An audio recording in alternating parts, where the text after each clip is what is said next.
Hello. Back from the dead.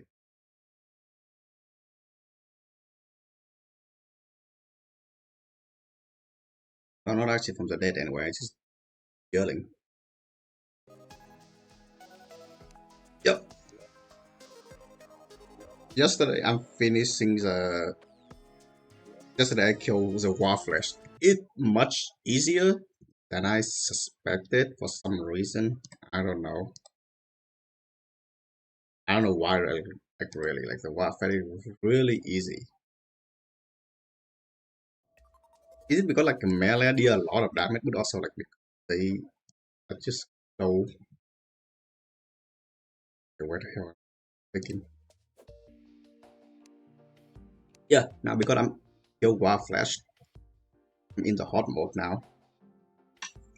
Time to mine some like hot mode ore, right?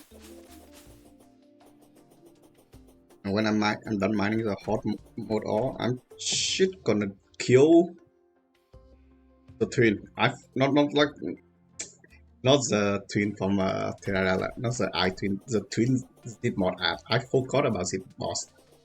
Yeah, Dio something.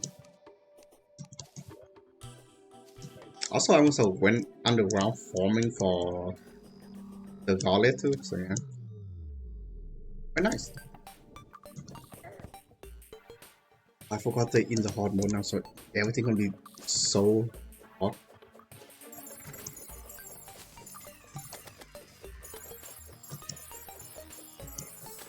Yeah, everything gonna be like extremely hot and deal so much damage.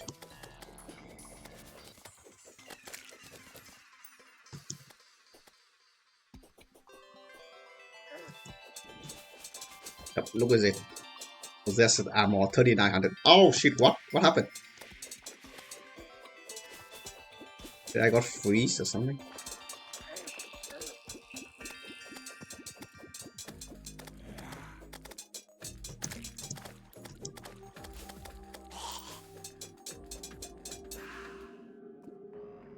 Yeah, frozen. Dang. That.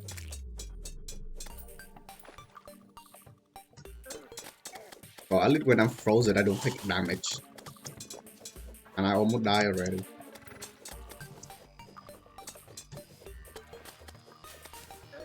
Oh no.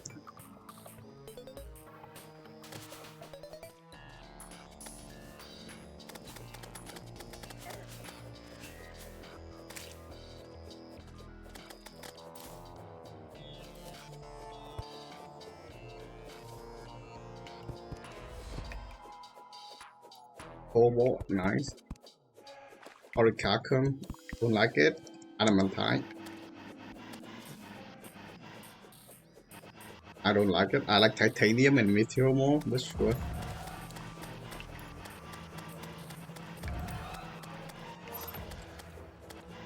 I don't know what is happening, but I'm basically got darknet and I don't see anything. Okay, never mind.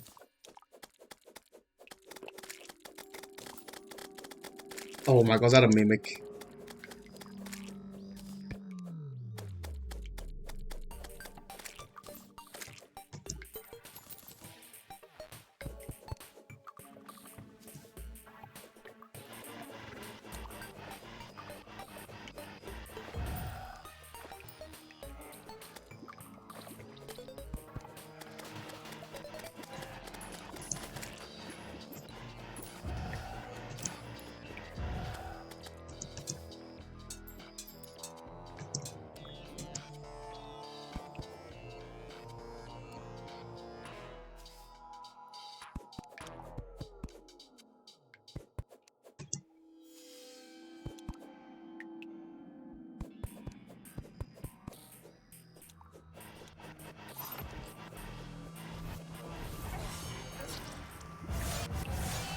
Rip me.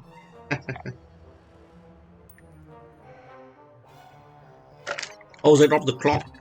Yeah, I'm gonna pay. I have to pay up the clock. Yeah.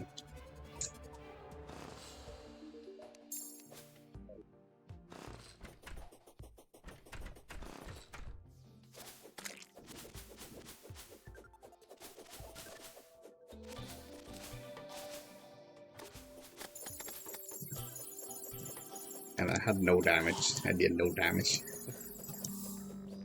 Ooh, sight. I think it's like, yeah.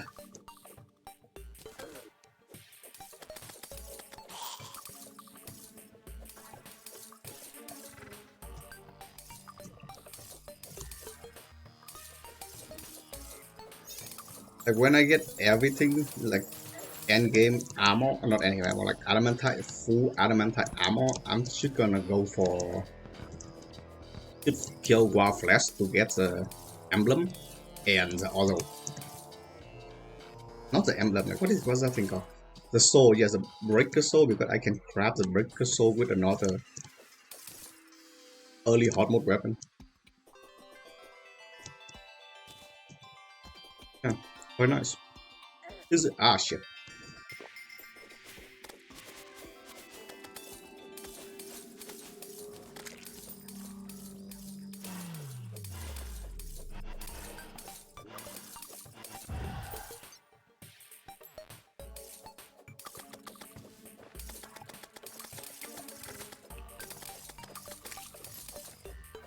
Rotten charm.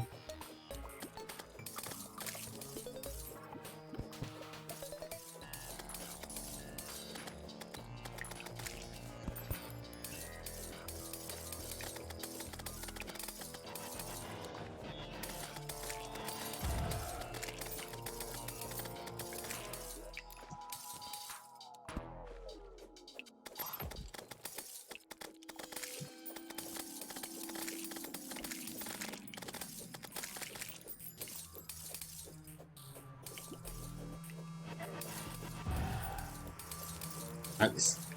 I got the clock. One step closer for the Ang shield.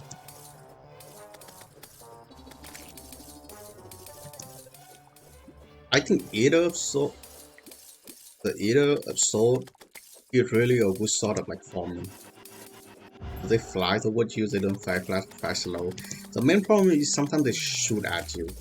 But they are range attacker, so yeah.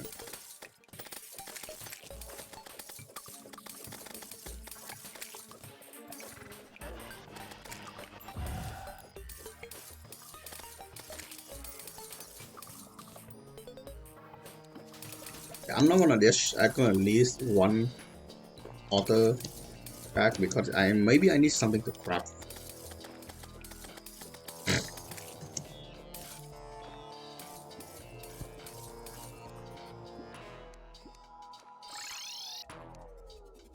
Now, let's go down mining.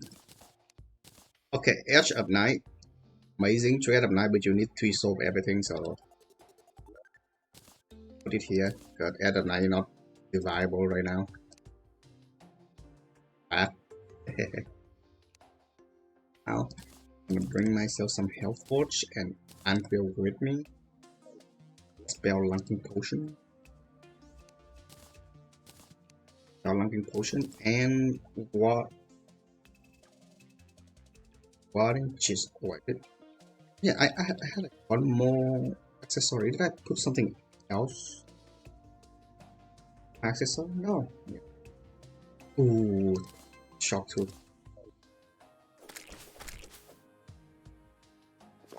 I'm gonna mining a lot of platinum, not a cobalt, because they are like a early armor. I think so. It's gonna make the house work.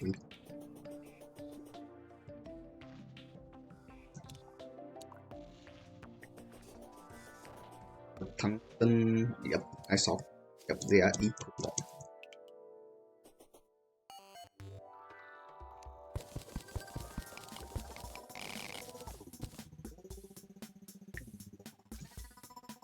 This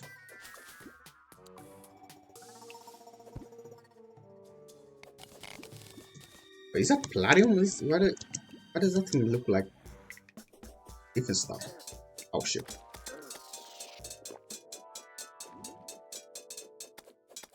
Get the hell away from me.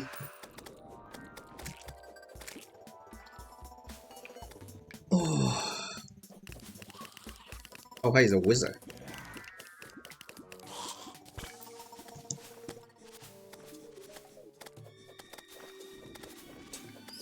Or I need to buy a new home.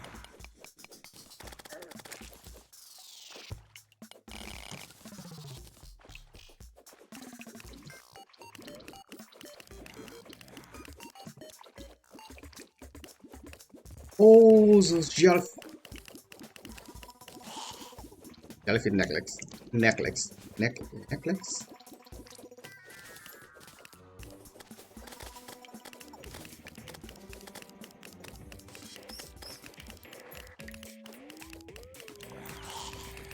Dude.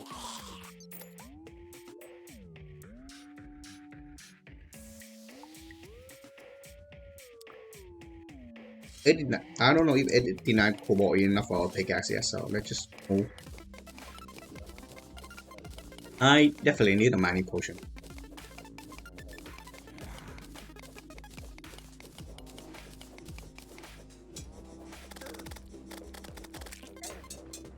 Oh my god.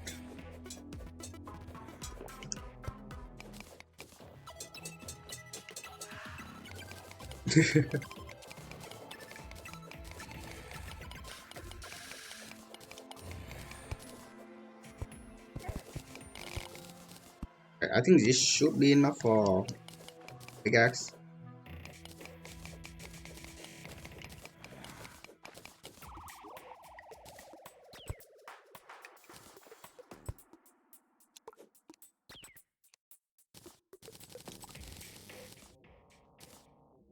Oh, that's more than enough for pickaxe.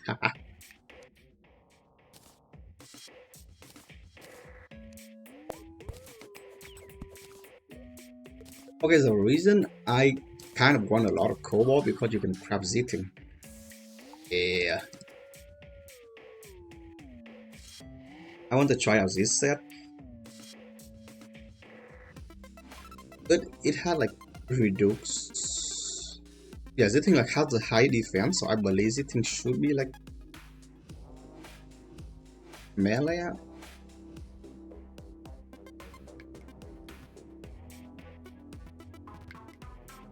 Did it increase mana by 40%?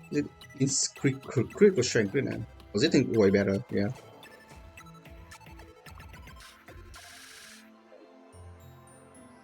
Cobalt sword. Yeah, no.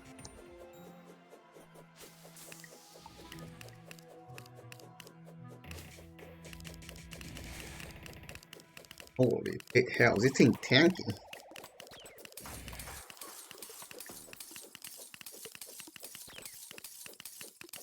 What is this?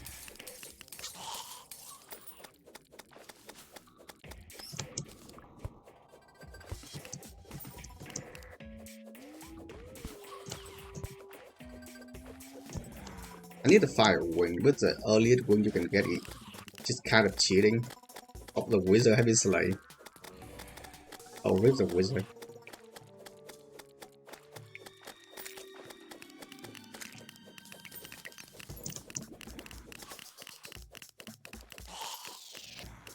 And I love the weapon because it can hit through the wall, and it's one of the best.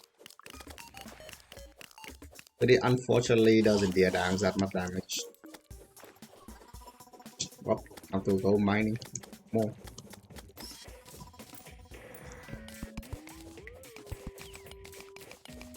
And we need a lot of cobalt though. Like Orica could be fine, she need cobalt.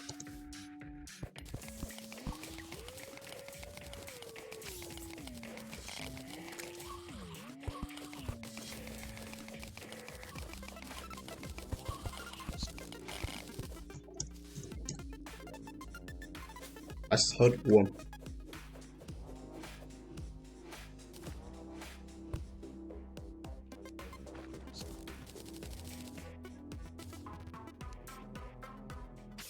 Wait, how much for the anvil? Like 80? It's 12. Oh, I need an anvil to craft an anvil. Yeah. Orica anvil.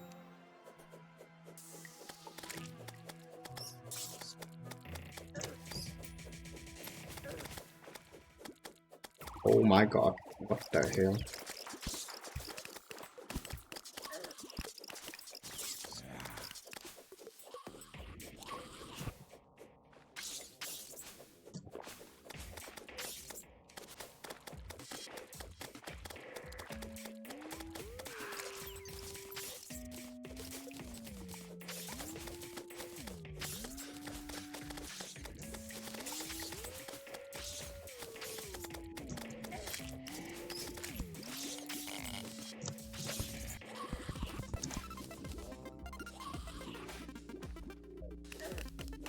let's just get around deep, around 200 cobalt, and went back to base and start dropping cobalt, and went back to the old.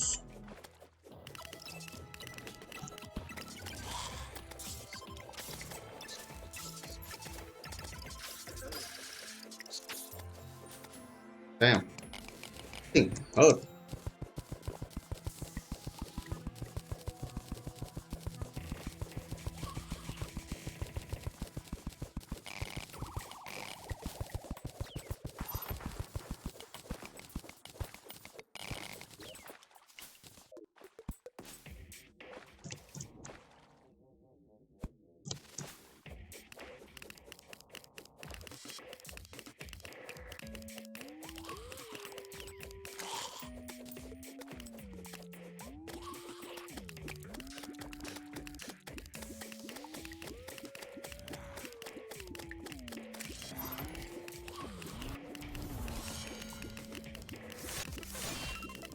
Bro, I can't even damage that much. And is that what? Hold on.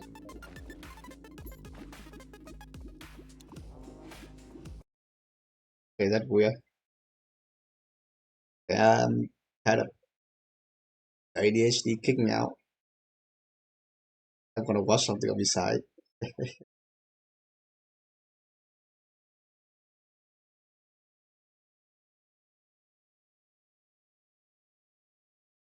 What is it? Lost media? Sound fun.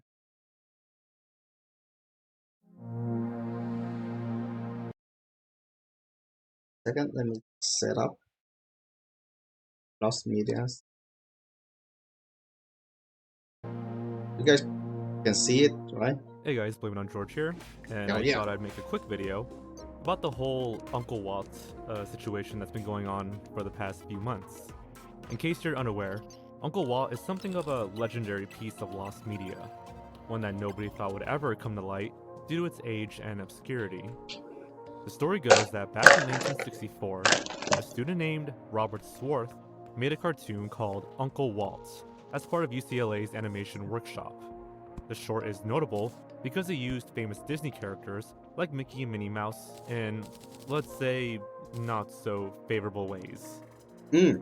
One of the earliest mentions of this short online was in 2007 from a blog called Mouse Planet. Their plot description reads, as the film begins, pictures of Walt Disney at various ages were followed by a pan across a graveyard showing the graves of hundreds of Perrys. Disney produced in 1957 a live-action fantasy about the life of squirrels titled Perry. Then there are scenes with very early-style Mickey and Minnie Mouse, with racial caricatures and house gags, a Fantasia sequence including the female Centaurettes working a red light district with Goofy as a pimp, What? a scene of frightened little rabbit children looking at scenes from Disney cartoons, like the transformation of the Queen into the old hag in Snow White, and a scene of the seven dwarfs gathering to worship Mickey Mouse in a Mouse Ka mausoleum, reminiscent of a similar scene in Snow White.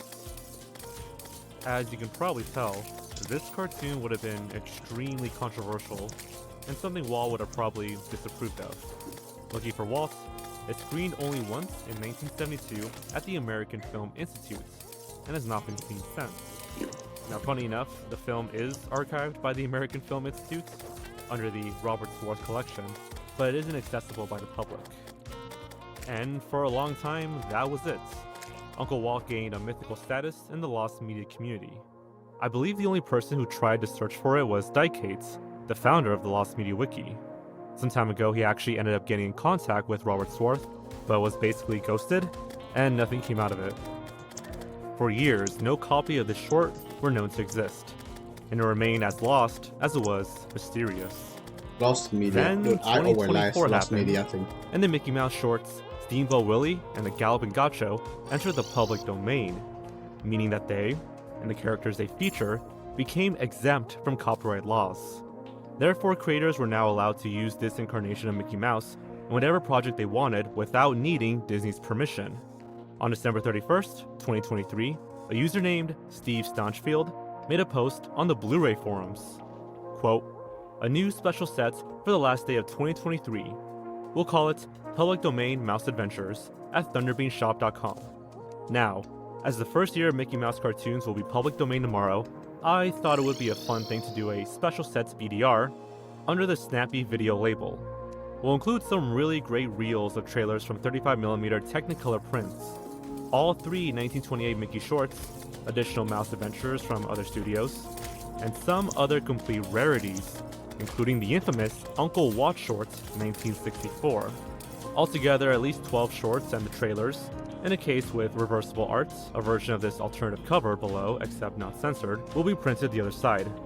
We'll be offering it for a really limited time, probably for about a week. Happy New Year, everyone. Uncle. Steve Stanchfield is the owner of the small company Thunder Bean, which actually specializes in scanning, restoring, and releasing film prints of old-timey cartoons on home media. Right on cue, on January 1st, their website announced that they were selling the Blu-ray, now officially titled Public Domain Mouse Adventures. Now there were some questioning the legitimacy of the site, but it's worth noting that Thunder Bean has actually helped find lost media before. They were involved in the discovery of Buster Bear, another old-timey cartoon which, at the time, had zero online information. It was incredibly obscure. They also found some lost Looney Tunes title cards and the original broadcast version of Charlie Brown Christmas. Any doubts of their authenticity vanished when Steven posted a never-before-seen screenshot of Uncle Wat on the Blu-ray forums. This was massive news to members of the lost media community. The legendary Uncle Wat shorts was finally being released, Dude, how many? with one user purchasing a copy with plans of ripping Uncle Wat's, which was speculated to ship sometime in early 2024. How many lost But media there as are? the year Like, progressed, so many of them. and you shipping got don't know. delayed. This apparently wasn't uncommon for Thunder Bean. As one Lost Media Wiki user from the month of May puts it, Thunder Bean release dates are to be taken with a big grain of salt. May releases could very well not be done until October. I ordered a set from them, which was not done until almost 2 years later. You never really know with them. Sometimes work gets shelved a bit for other DVD sets that can release faster. I checked their forum thread, and there have been no further updates regarding the Public Domain Mouse Adventures DVD set yet, so it's not going to be released this month, that's for sure. By the end of May 2024, a different Lost Media Wiki user commented, "Hey everyone, I have an update regarding the shipping status of Public Domain Mouse Adventures, which has the Uncle Wat short film. I recently contacted someone from the Thunder Bean animation website, and they told me that Steve, the person who found a copy of Uncle Wat, is putting the finishing touches on the DVDs to make sure they're perfect, and that they'll be ready to ship very soon. Steve knows that everyone is excited for the release, and that he's working very quickly to get these shipped as soon as possible. So maybe they'll ship either next week or the first week of June. Either way, we won't have to wait much longer." Now, unfortunately, as you might have guessed, June came and went without much updates. However, skipping forward to August, something unexpected happened. While everyone was waiting for Uncle Wat to be officially released through Thunder Bean, an eBay listing for the lost shorts suddenly appeared online. This caught the entire community by surprise. The listing was called 16mm film 1964 Uncle Wat Rare Experimental Disney Shorts. No one knew where this film reel came from. Bear in mind that Thunder Bean was selling a Blu-ray of Uncle Wat's. This eBay user was selling a film reel he had seemingly acquired from a different source. Wait, is a Blu-ray? Judging by their profile Back then is and like the fact the that they thing. had a listing for many other film prints, including one for an episode of a lost sitcom, Please Don't Eat the Daisies, it can be safely assumed that this user is probably a film collector. What was most interesting about this eBay post was how it revealed brand new images from Uncle Wat. After years of this piece of lost media being so incredibly mysterious, we finally got our first look at it. The item description reads, "This is a 16mm black and white film print of the 1964 experimental animated shorts Uncle Wat. Here are some details and a synopsis from the Lost Media Wiki." And then he just lists the Lost Media Wiki description. Very good condition prints with some minor wear. Probably some sort of dupe or reduction. Hard to say with experimental films. No vinegar. Comes on a 400-foot reel. Perfect for collectors or those looking to add a unique piece to their movie collection. Now, the eBay listing created a sort of waiting game between the Lost Media Wiki and other random eBay users who were interested in buying the shorts. Now, personally, I didn't pay too much attention to the listing because I knew people within the Lost Media Wiki who had already bought the Blu-ray from Thunderbean. So, one way or another, I assumed that Uncle Walt was going to be found. Therefore, I didn't feel the need to spend money on the film reel. I believe the Lost Media Wiki was actually going to win the auction, but someone sniped it at the very last second and ended up purchasing this reel for $172. Whichever person won this auction, we currently don't know. There's also speculation that it might have been a bot who purchased this reel, as it was apparently sniped at the literal last second. I can't personally confirm this, as I wasn't paying attention to the eBay listing, but that's what I'm being told. Like, who want to buy this thing? Unless you're a collector, this wasn't like, much of an issue, as Thunderbean should be shipping out their Blu-ray soon. In fact, Steve Stanchfield himself made an account on the Lost Media Wiki forums and was able to provide even more new screenshots of Uncle Walt. He says, "It's all cleaned up and final mastering done yesterday. We're attempting to get the discs out late this week. For the set's public domain mouse adventures that has Uncle Walt on it, we're going to send the orders all together on the same day." So, sounds great. Everyone was excited and eagerly waiting. It seemed like 2024 was going to be a solid year for found media. For me at least, this discovery would have been up there with the back rooms, and everyone knows that, stuff like that. But finally, on August 30th, Steve had this to say. The saga continues. To the film community, Thunderbean customers, and fans of animation and lost media. Over the past 20 years, Thunderbean has been releasing Blu-rays and DVDs of classic animation, with particular attention to lost or extremely rare films.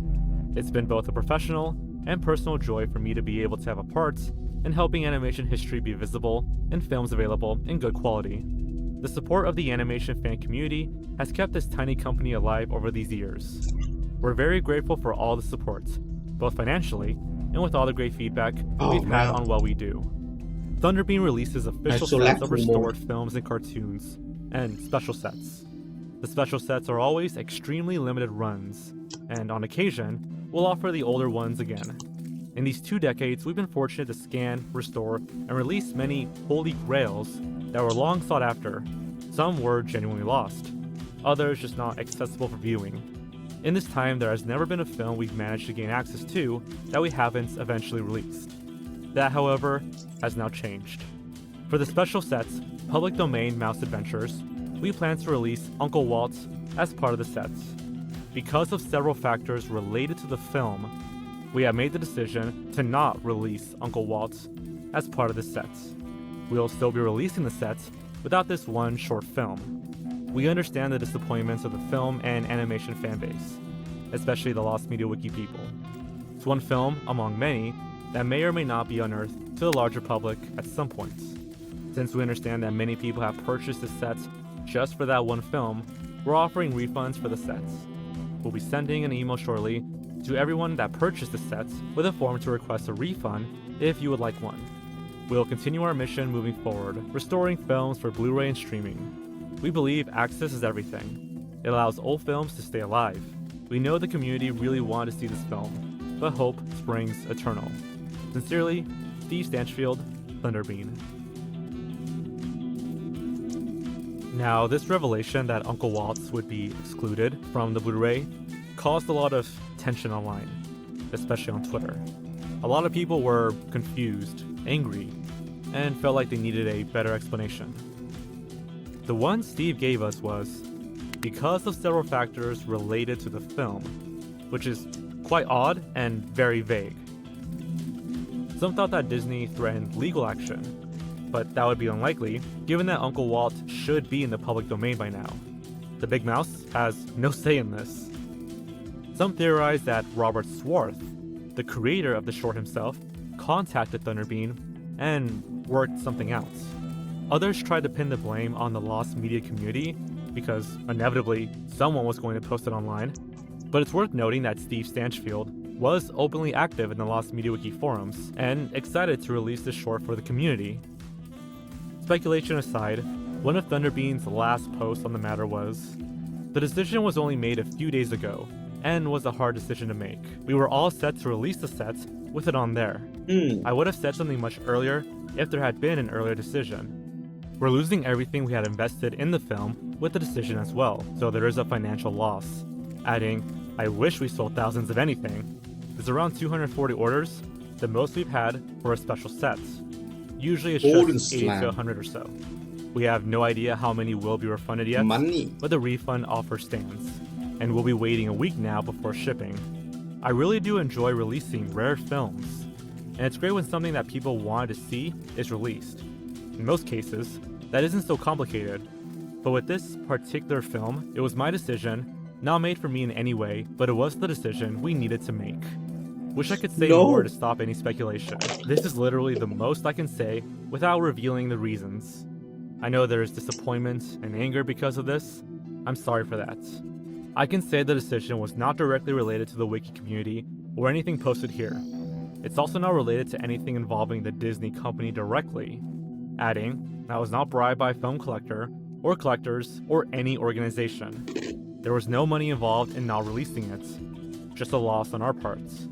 It will need to remain a mystery who purchased the film, it wasn't me, what other copies are out there, I owned a copy in the 80s, and if I knew who bought it on eBay, I wouldn't state it, since it's private information. Now, please don't write and ask if I will just slip you a copy of it to you. I'm getting emails like that right now. And with that, the story of how Uncle Walt almost got found comes to a strange and disheartening end. But I am a almost bit got found, saddened not that actually Uncle got Walt found. ultimately won't be found this year, don't get me wrong, but lobbying hate towards Thunderbean or Steve or anyone won't do any good. In fact, it arguably makes the situation worse. We'll probably never know why Uncle Walt was pulled at the last minutes, but apparently it had nothing to do with Disney, any collectors, or any organization at all. There was also no financial reasons, so it probably wasn't a piracy concern. I really can't think of a reason for why it was pulled. Steve definitely isn't a hoarder. He was fairly active on the Blu-ray forums and openly expressed a desire Hell for yeah. rare You media said of this I'm kind to be shared. In my brain, access is everything. There's no reason for all this material to exist if no one ever gets to see it. Currently, the eBay buyer is the only known individual with a copy of Uncle Walt's, and can release it. Will he do anything with his copy, or merely keep it in his collection? Only time will tell. The mystery of Uncle Walt is one of the weirdest lost media rabbit holes of recent memory, and it will, unfortunately, remain a mystery. Let me know what you guys think. Have a good night. That's so weird, like one item suddenly got outbid instantly for like a few seconds, right after 1 second before it ends. It's definitely something weird.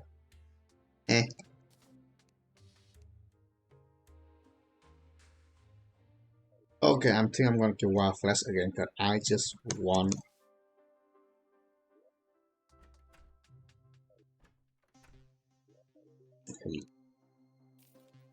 I just simply want goddamn weapon and the emblem. Red potion and grapple.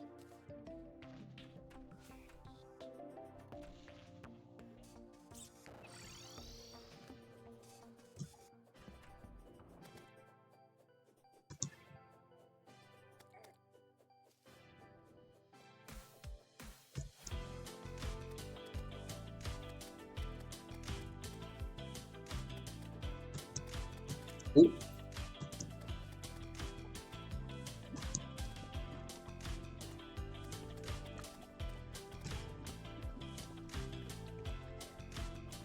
Oh my god, it deals so much damage.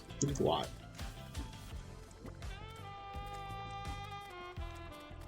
Get the hell away from me.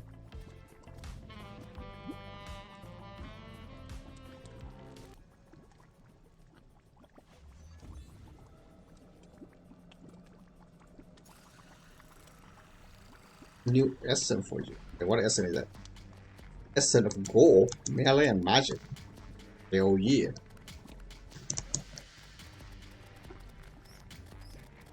Oh no, this is gonna be so hot for me because I'm in hard mode hell now, so it's gonna be really hot. Your enemy here.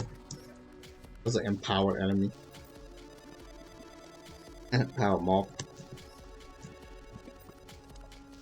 I just want to kill Wild Flash.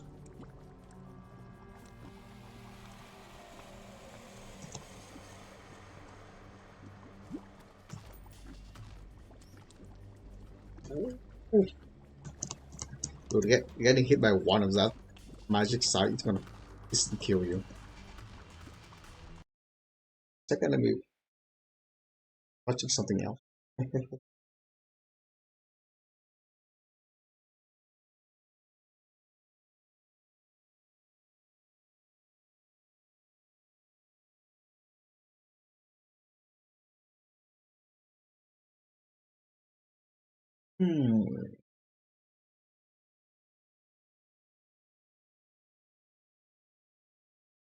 Lost Media Bounty. And there are actually people putting bounty outside Lost Media. This video is brought to you by Factor. Get 50% off your first meal with my promo code HORROR50.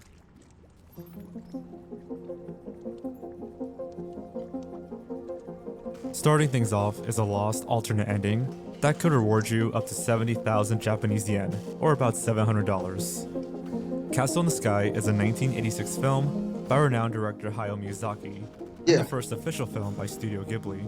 The film itself is especially loved in Japan, more so than overseas, and has aired almost every year on television since 1988. These airings have always been on Nippon television, more commonly referred to as NTV, and it's within these televised variants where the lost media comes into play. It's said that one of these broadcasts features an ending that differs from the theatrical and home video versions. Why is it different? The official ending shows the main characters escaping Laputa, a floating civilization, and the two main characters, Pazu and Shita, waving goodbye and flying away on a kite. It then cuts to the credits, fading into a motion graphic of Laputa itself, and playing the ending theme song, Carrying You. This is apparently not the case with the lost televised ending, though the details on how it differs aren't exactly confirmed. This unique ending, often referred to by fans as the Phantom ending, appears to at least differ from the original theatrical release by shortening scenes and superimposing the credits onto the end of the film itself. However, others claim this ending also featured a deleted scene that takes place after the official ending of the film, serving as an epilogue. A commonly shared account is that the song, The Girl Who Fell from the Sky, is playing over the credits of the lost ending, rather than the official ending theme with vocals. The Phantom ending officially came to light as early as 2002 based on hearsay alone, often through discussions on Japanese tech sports sites. Hey, got an emblem. This topic is a somewhat well-known internet mystery in the country, one that is even referenced in Castle in the Sky's Japanese Wikipedia article. Quote, various urban legends related to Castle in the Sky have surfaced, some even claiming an extended version of the film was broadcasted on television. These claims state that there is, quote, a continuation on the final scene that shows the main characters being reunited after a time skip, as witnessed during a TV broadcast. Studio Ghibli has come forward regarding this, stating that viewers may have confused the theatrical ending with the conclusion of the novel adaptation and the illustrations featured within it.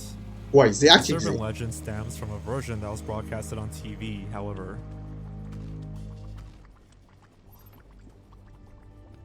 It wasn't until 2007 when this mystery fully gained traction online. This was when a user on Mixi, a Japanese social media platform, posted various low-quality images of the supposed missing ending displayed on a TV, possibly validating its existence. It's also within this post No way. that speculation regarding what broadcast these photos came from is shared. Within a list of known information, a Japanese drama known as Shizuku Narudan was mentioned. The poster of the images claimed to have recorded over most of the Castle in the Sky broadcast with this show. Because Shizuku Narudan aired between 1994 and 1995, it's possible that the 2007 images came from a broadcast before 1995. Additionally, the file names of the Mixi photos have dates from the year 2004, suggesting the photos may have been taken then. Various comparisons between the Mixi images and the original cut of the film have been presented online. Most notably, damage. this blog post from 2007, which claims that an extended ending is possible, but it's more likely that the final scenes were simply abridged to fit in a time slot. Oh, It's also noted that the low-quality images were likely taken on a cell phone, which makes them difficult to validate. Regardless of the details, dude, an altered version of the film's ending is generally believed to be out there. so does In that mean August it's of real? 2019, a Twitter user known as video_VHS became increasingly interested in this topic and proving the existence of this lost ending once and for all. The lost ending of I know I've been is rambling so a lot nice. about this, but I've been looking out for this supposed phantom ending of Castle in the Sky. About 10 years ago, these supposed screenshots of a broadcast recording appeared on Mixi. Further details surrounding this recording remain unknown. Within this same thread, video_VHS announced their bounty, offering both a 50,000 and 70,000 yen bounty to those who could provide either a recording of the lost ending Yeah, it's or a rather kill the recording of boss. the full broadcast, with commercials included respectively. Quote, a 50,000 yen reward will be offered to the person able to meet this request. In addition, if a complete standard recording, unedited with commercials, is provided, I will offer 70,000 yen. This same user is also looking to collect a full recording of each individual broadcast of Castle in the Sky, one for each year it aired. Quote, my goal here is to either prove or disprove the existence of this phantom ending by collecting the first 7 broadcasts of the film, those being between 1988 and 1998. A small cash reward will be provided to those who present these. Actually interested, like, Currently, is this they have real or recovered not? 3 full broadcasts. The The third airing in phantom ending, like 1991, the alternate ending for seventh from Castle in the Sky. 1998, and an additional airing from 2001. These were all presented to Video VHS rather quickly, within 2 months of the bounty being posted. Both the 1998 airing, as well as the one from 2001, happen to contain shortened endings, despite the 2001 showing not being in the time frame stated by the majority of online users. Video_VHS provided screenshots of these endings, but no full video footage. It's also worth noting that these screenshots don't precisely match the 2007 Mixi images.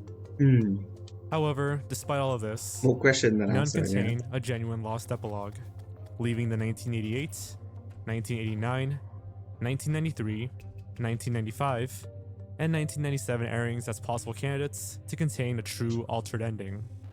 The Japanese Wikipedia article for the film also provides information suggesting that the 1989 broadcast is the one with the lost ending.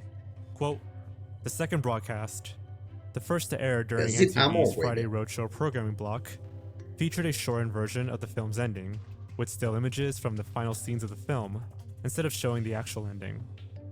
These images also featured superimposed credits. This footage was created by NTV due to time constraints. Once again, this has yet to be proven, as the 1989 airing is also lost. Video_VHS has expressed interest in locating this specific broadcast in full.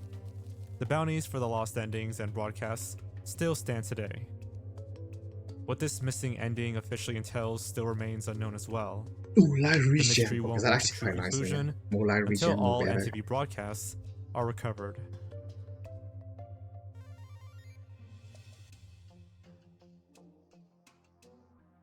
Before we move any further, I want to give a quick thanks to Factor. So head to show featuring as someone who does a lot of their own cooking, it's great knowing that I'll have a quick and easy meal ready from Factor. Yeah, my That is bad. not only I delicious, not a but healthy too. fan of ad. And thanks to their flexibility, I can easily adjust my order size, eat with friends, or even skip a week when I have a special event going on. I personally really enjoyed their chipotle rubbed pork chop and their apple kale wheatgrass drink. So head to factor75.com or click the link below and use the code Jorge50 to get 50% What is off it? your And first how many Factor box. legendary? When did I get That's this? JORGE50 for 50% off your first box. Thanks to Factor for sponsoring this video. Clocked in at just around $1,000 is the bounty for a somewhat notorious episode of The Oprah Winfrey Show, $1,000. featuring a high-profile celebrity who might have said some pretty nasty stuff. Ugh. Now, despite its What? popularity and mainstream appeal, Many early episodes of The Oprah Winfrey Show are missing. I mean, some of them don't even have descriptions on IMDb, and even Oprah's own website is missing entire seasons. I honestly don't know exactly how much of the show is missing, I'm defense and it's stacking. kind of surprising how there's next to zero discussion about it online. But today, we're going to focus on one notable episode. On April 25th, 1988, The Oprah Winfrey Show aired the 5th episode of its 3rd season, featuring an interview with businessman Donald Trump. From the snippets of video we have available online, their conversation became political. Oprah asked Trump about his thoughts on the country and whether or not he would run for president. Trump reportedly responded with, quote, "If I were to run, I'd run as a Republican. They're the dumbest group of voters in the country. They believe anything on Fox News. I could lie, and they'd still eat it up. I bet my numbers would be terrific." Trump has always flirted with the idea of running for office, and even attempted to do so back in 2000 for the Reform Party. Nevertheless, the Don finally fulfilled his goal in 2015, when he officially announced presidential candidacy, and we all know what happened from there. Around the same time, So this quote started reappearing online, spreading across the internet like wildfire. is it Trump real is or not? undoubtedly Because you known can for not being easily politically correct. So forget, surely yeah. this is something he would say, right? Some believe so, others not so much. If you search for the episode online, you won't find much. Just a short. Also, I don't believe it. Like, this is like national television, right? So, is it possible for someone to record it and like the whole video? I'm 50-50 on it because this thing is so big, you know, like, oh yeah, we could a former president doing this thing, like, it should be for people to know where it is.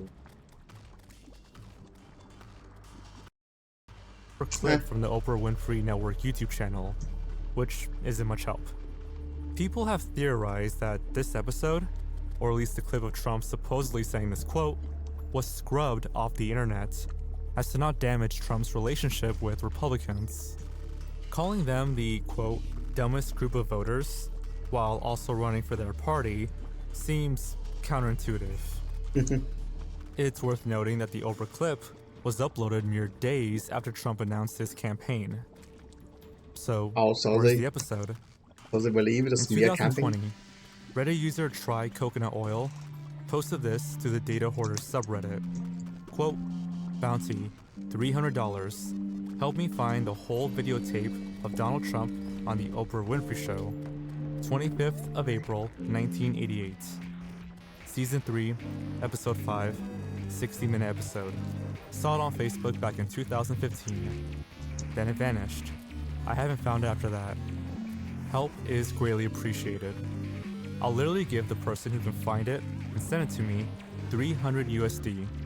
I'll give it through cryptocurrency, anonymous PayPal system, products, or Also, other the means price that is went up. desired."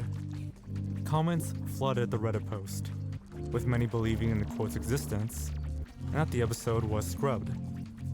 Huh. I put some serious effort into it. I even took screenshots of the clip online and did some reverse searching with those screenshots. I found some good leads, but those websites were taken down or accounts on YouTube were removed.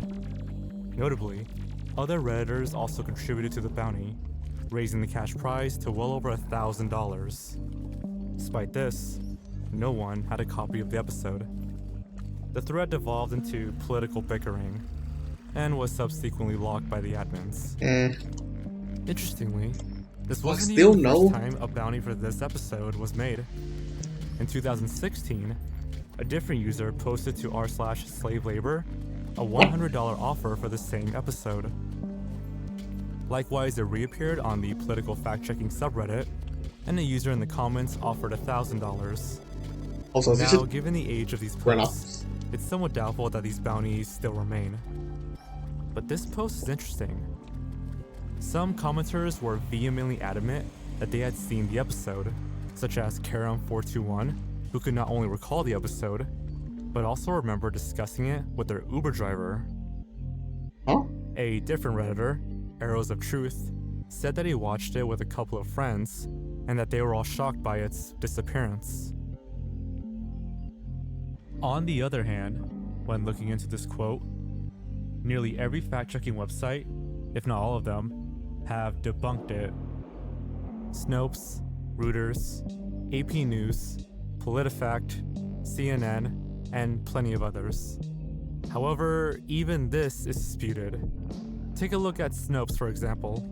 The meme is labeled as fake, and according to them, quote, in mid-October 2015, a claim began appearing online, holding that Republican presidential candidate Donald Trump had supposedly proclaimed Republicans are the dumbest group of voters during a 1998 interview with People magazine.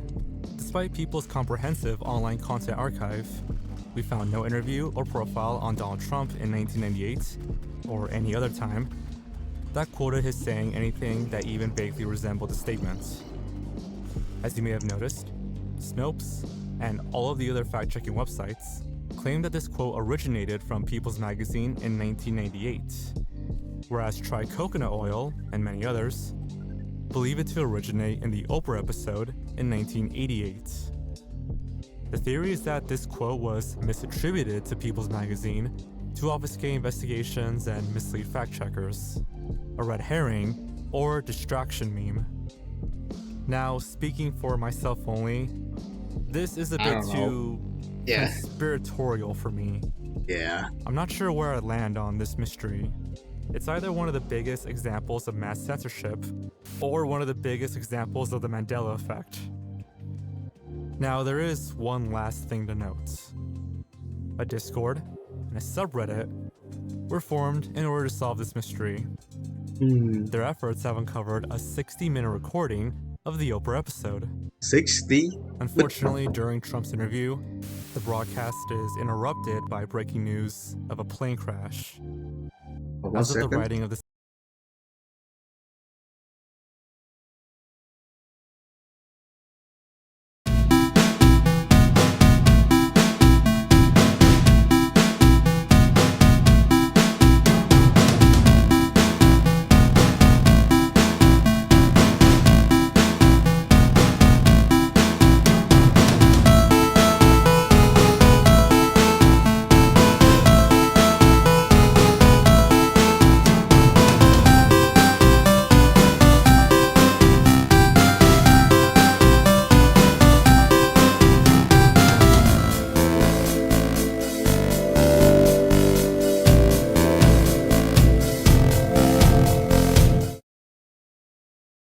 Okay, I'm back. Little bit of problem. So yeah, it all good now. video, It's just someone other the bounty is still up for grabs for $1,000 to even $1,500. So if anyone has a recording of the episode, or even the Facebook video, let me know in the comments below. I'm just performing raw flesh now. In the past year or Oh so, my goodness. the search for the original I'm still Jeff the getting Killer goosebumps image looking at that has image. exploded online. I'd argue it's probably one of the most popular pieces of lost media right now, given that its bounty currently sits at a whopping $11,401. If you haven't seen my first video on the subject, feel free to check it out, because we're basically going to be picking up where that video ended. Where we last left off, Mr. Mulholland, who posted the Jeff the Killer image online back in 2005, was found and contacted on Twitter. He claimed that the original image was a screenshot taken from a video of a middle-aged Asian woman. Unfortunately, that video is currently lost. Since then, a few more discoveries and debunkings have been made. At the time of writing this video, the earliest known online appearance of this image was on July 24th, 2005, on a Japanese image board site called FileMan. The post, when translated, reads, "Fear of a Summer Night." And the image description reads, quote, "A celebrity before plastic surgery." It's worth noting that there are comments from people claiming to have seen the image even earlier. Besides Mulholland, another user named Mighty Omnivore was contacted. On the Speed Guide forums, a user named Prey521 posted, in his own words, some funny / weird pics.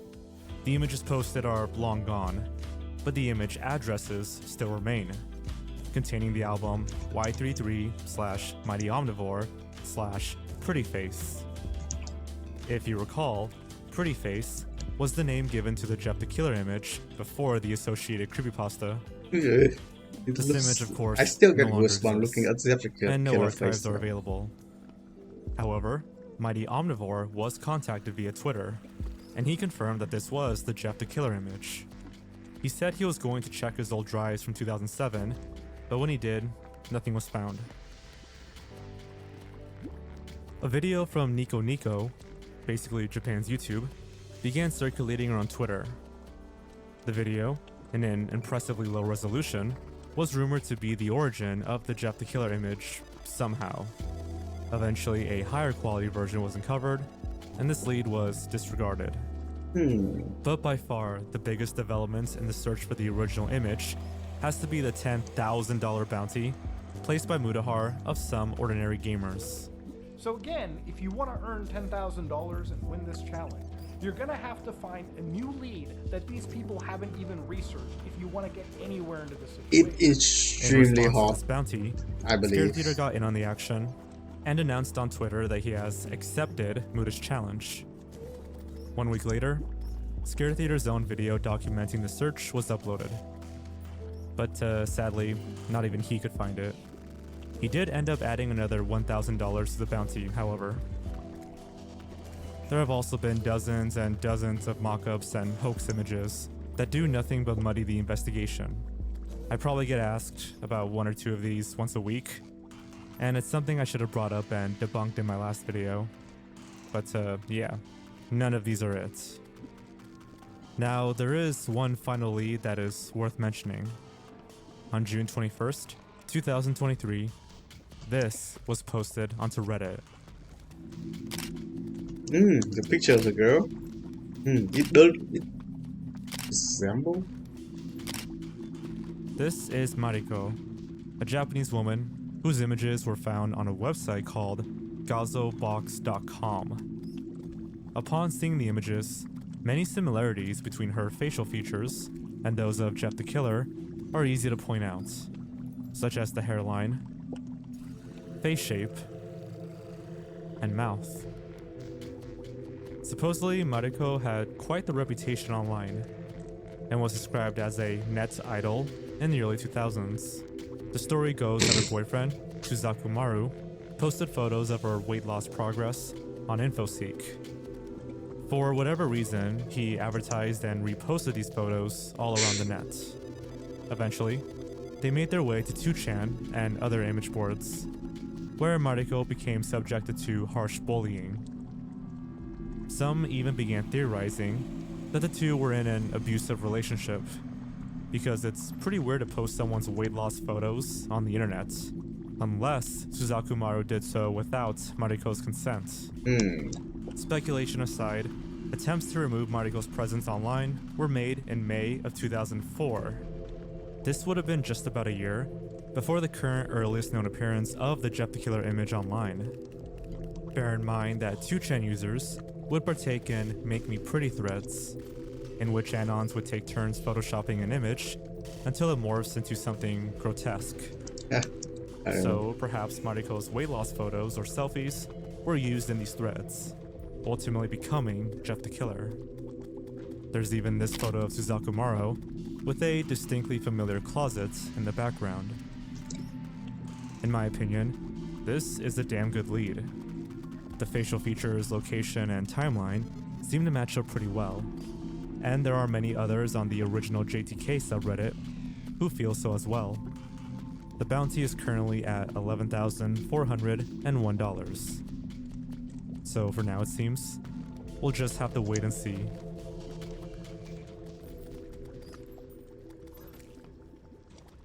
Described as the greatest lost media challenge of all time, and even the One Piece of lost media, finding these videos can earn you $25,000. In December of 2021, famous YouTuber and streamer Moist Critical announced a massive bounty, an offer of up to $25,000 to anyone able to recover some of his early videos that became lost to time. The videos were uploaded between 2007 and 2010. They were eventually deleted by Critical himself, who would later regret this decision. The computer that these videos were uploaded from were stated to be, quote, long gone as well, likely meaning all these original files are unsalvageable. So what were these videos of? Many are described as being glitch videos, or guides on how to trigger specific glitches in-game, though general gameplay videos also existed. The games featured included Gears of War, Devil May Cry, Modern Warfare 2, and Halo 3, just to name a few. The video announcing the bounty itself explains further. I posted hundreds upon hundreds of videos onto this channel, probably between 500 and 1,000 videos from 2007 to 2010. And then in 2010, I deleted almost all of them. I fucking purged it. While this bounty is the largest on this list by far, one would need to present at least 500 lost videos to receive the full amount. 500 The lost exact videos. number of lost Goddamn. videos is currently unknown. Even Critical himself doubted much would come of the search, having contacted Google directly with no results, and searched privately for a few years. Yeah, I don't He was ultimately I encouraged don't think to post Google the keep your bounty, video. following a positive response from They a might do a live stream. server-wise. I'm issuing what I believe to be an impossible challenge to the entire internet here. I know everyone loves lost media. That's become a pretty big thing online, and I keep up with lost media content. So I'm just going to issue this challenge and put a bounty on it for anyone out there. If you can find those videos somehow and re-upload them onto YouTube for me to watch, I will pay you for it. If you find most of them, which is probably about 500, I'll give you 25 grand. But I will also pay on a video by video basis if you can find even just a few of them that I've deleted. The response to this was chaotic, to say the least. With the official announcement garnering over 2 million views, many came forward attempting to fabricate the videos with their own gameplay footage. Only 6 days later, on December 18th, Critical posted another video. He requested that people stop attempting to scam him during the search. These scams included bizarre Bitcoin requests and people sending in videos that were never lost in the first place. Despite the general response of viewers, some progress has been made in locating the videos. For example, a user from the Critical subreddit was able to locate some old video URLs. Of course, they no longer worked. In addition, a Lost Media Wiki user named Intrepid Pulse, as well as others online, were able to locate some video credentials. Quote, me and others have been actively searching for his videos. We have found a 5-second preview of one of his glitch videos, around 100 video titles, links, and descriptions. We also found around 60 thumbnails of lost videos. Eventually, 87 of the video titles from this period were located through either the Internet Archive or through videos that remained on the channel. Some of the archived pages still retain their thumbnails, durations, and video descriptions. A handful of the requested videos did end up surfacing, though only a handful. Currently, the only fully recovered lost videos are Music Video Remix from 2007 and 4 Gears of War montages from 2009. A good portion of videos from 2007 to 2010 were also re-uploaded by other channels, most notably a Gears of War channel known as Gearopedia. Another video, Halo 3 Glitches, on top of Pelican on Rat's Nest, was able to be partially found. A spreadsheet exists documenting the known details of the archived video listings, created by a user named Christian1727. In November of 2022, another video was found by Reddit user WilsonC22. This video was discovered through a blog dedicated to Critical, as the creator had downloaded a re-upload from a channel known as Pixel Enemy. The re-upload has since been deleted, but was later re-uploaded again to the channel Critical Archive, a channel that has been posting routine updates, as well as hosting live streams while searching for the lost videos. While the Wayback Machine has been proven useful in salvaging a small amount of content, Call Me Clarkson, the writer of the LMW article, clarified the low likelihood of anything further being retrieved this way in August of 2023. I want to clarify a few things I wrote in the article. While it's possible to find some videos uploaded/deleted by other YouTubers, it's near impossible to find the original videos from an old URL link from Charlie's channel on a website like Wayback Machine/Internet Archive. Plus, Charlie stated he has looked numerous times on the Wayback Machine for the old videos. In the past 21 months, not much progress has been made in finding these videos. As of 2023, the majority of these early uploads remain lost, with only 5 deemed as completely found. With the uncertain nature of lost media that existed completely online, it's both unknown and unlikely that all of the videos will be found. Yeah, it's really hard to. I get in the earlier the stuff, the harder for you to find your, video.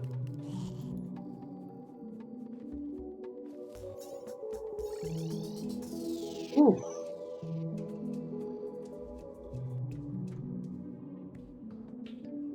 So where's the nurse that I'm dying?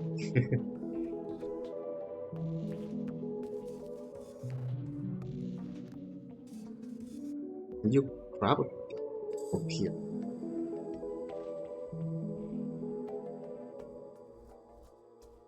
Open and lock chat, open auto and open. Ooh, the lost media iceberg, I like it. This video is brought to you by Hunt a Killer. If you're a fan of mysteries and want to test your own puzzle solving skills, then Hunt a Killer is the product for you. Hunt a Killer is one of the fastest growing subscription boxes that challenges players to decipher codes, examine clues, and solve puzzles in order to crack the case and catch the killer. It's like your own ARG or true crime mystery delivered to you, for you. And brilliantly, the game can be played by yourself if you're a solo detective, or with a group of friends for a fun game night. I have to admit, I don't think I've ever seen a product like this. I love reading and learning about mysteries, but actually having the chance to participate in one is really cool. Each box starts at $25, but by using my discount code Jorge, you can get 20% off your first box. Plus, a portion of proceeds from every box goes to the Cold Case Foundation, an organization involved in real-life cold cases. Again, click the link in the description below and use the code Jorge to get started on solving your first mystery. Thanks again to Hunt a Killer for sponsoring this video. Oh my god, that's so loud. That's so loud.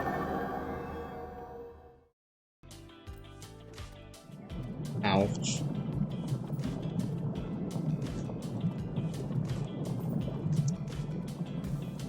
So lately, these iceberg images have become a trend online. They're usually made for conspiracy theories, with the tip of the iceberg containing some of the most well-known conspiracies. But the deeper you go down, the stranger and darker it gets.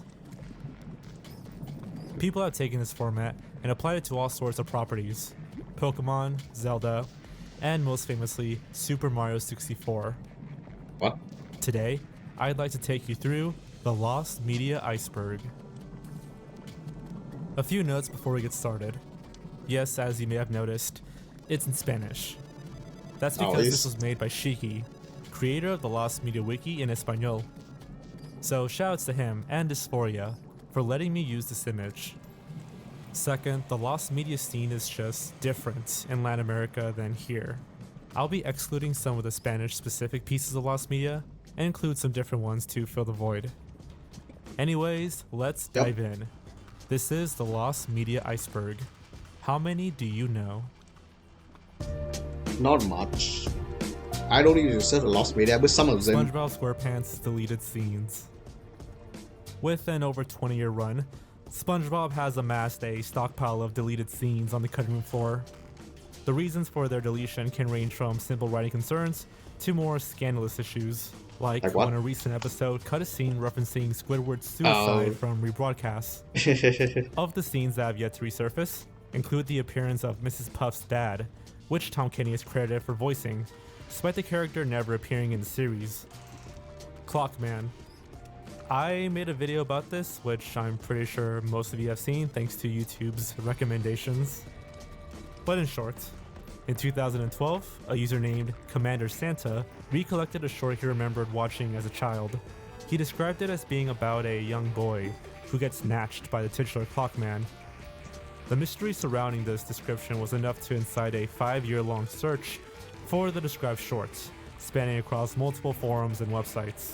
After much deliberation, the short was eventually found in 2017, As it turns out, the film had just been uploaded in high quality by its current rights owners, AAA Studios.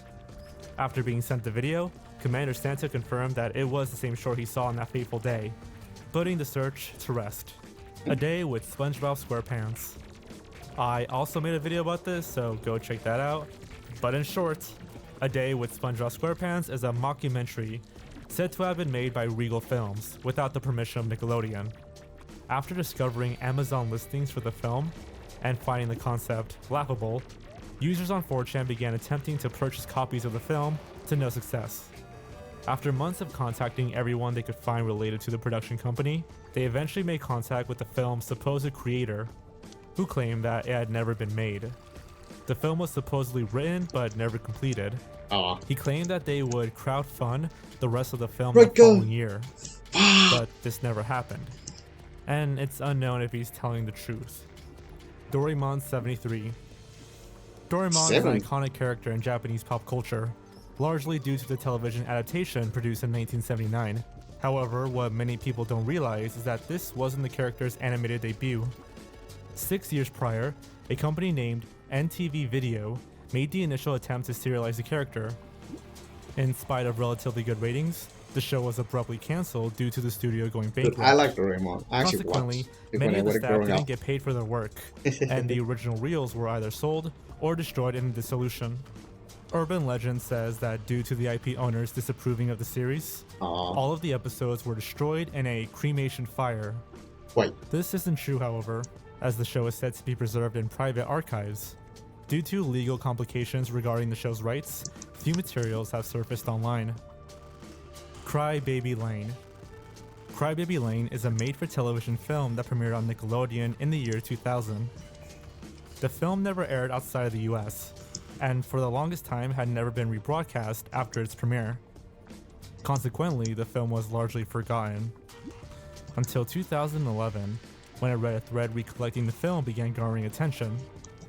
Here, it was speculated that the film had never re-aired due to some unforeseen controversy, such as parents complaining to the network that it was too scary. Because the speculated backstory fell in line with many lost episode creepypasta tropes, many were skeptical of the film's existence. That is, until a copy of the film was discovered a few days later and released online. This prompted Teen Nick to re-air the film that Halloween, and revealed that the film hadn't been banned, but instead simply forgotten. Rude Removal. Oh yeah, I Rude remember. Removal is the title of an unaired episode from the Cartoon Network show Dexter's Laboratory, in which Dexter and his sister Dee Dee are accidentally split into pairs, reflecting the polite and rude portions of their personality. Intended to air in 1997 during the show's second season, it was rejected due to the episode's excessive profanity. The episode remained Yeah, an yes, elusive rumor SpongeBob as a result, not Slayer. until its existence was publicized by Sailor the Mouse, Taxi yeah. in a short segment advocating for fans to campaign for its release. A few months Yes! later, Cartoon Network's nighttime block, Adult Swim, posted a tweet gauging interest in the episode being aired publicly. The response was overwhelming, and on January 22nd, 2013, the episode was officially released online. Mario 64 2: Bowser's Revenge. With Super Mario 64 being a smash success as the console's launch title, it's no surprise that considerations for a sequel began shortly thereafter. Of course, these plans were eventually abandoned, with the next installment instead culminating in Super Mario Sunshine for the GameCube. However, many were curious as to if a direct sequel to the game had begun production before Sunshine was conceived. In particular, the sequel was believed to be a scrapped project from the shortly lived Nintendo 64 disk drive. Prior to its discovery, there were speculations as to what the scope of the project was, as well as how much of it had been completed. Sources claiming to have been close to the project stated that it was in fact intended to be a sequel, seemingly confirming suspicions. However, these statements would be contradicted when a copy of the project was found at a thrift store in Japan. Disappointingly, it seems that the project was never intended to be a sequel, instead serving as simply a tech demo to demonstrate the hardware's potential. Unreleased songs by Michael Jackson. Michael Jackson's massive catalog of unreleased music has been long sought after due to his talent and legacy. The majority of these remain entirely unknown to the public, with hundreds said to be sitting on the late musician's hard drives. Given the broad definition of unreleased music, which can range from fully mastered tracks to one-off demos, it's unlikely his entire catalog will ever be leaked. Though it's clear that Sony is handpicking the ones they feel could still hold up. Food Fight, the original version. Released in 2012, Food Fight is infamous for being one of the worst animated films of all time. Spending over a decade in development hell, the film had an estimated budget of $45 to $65 million. So, what happened? Well, in 2002, development was abruptly stopped when hard drives containing all the film's progress were supposedly stolen, forcing the film to be entirely remade from scratch. The original film was apparently over halfway complete, meaning that if the hard drives hadn't been stolen, it would have looked passable and have been released nearly a decade earlier. However, no suspect has ever been named publicly, with not even a hint of who the culprit could have been. Never mind. With no leads as to where the hard drives could be, it's unlikely the original film will ever resurface. Toy Story: The Black Friday Reel. Pixar's first feature-length film, Toy Story, arguably popularized the trend of computer animation we see today. However, when Pixar first began developing the project, they had an entirely different audience in mind. These storyboards, from when the film was still intended for adults, are from what is now known as the Black Friday cut, aptly named for its far darker tone than the original. This version of the script had apparently been fully scripted and storyboarded, until Disney executives began reviewing their progress and threatened to cancel the film. So far, only a 2-minute sample of this cut has been released, known as the Black Friday Reel. JoJo's Bizarre Adventure: Phantom Blood.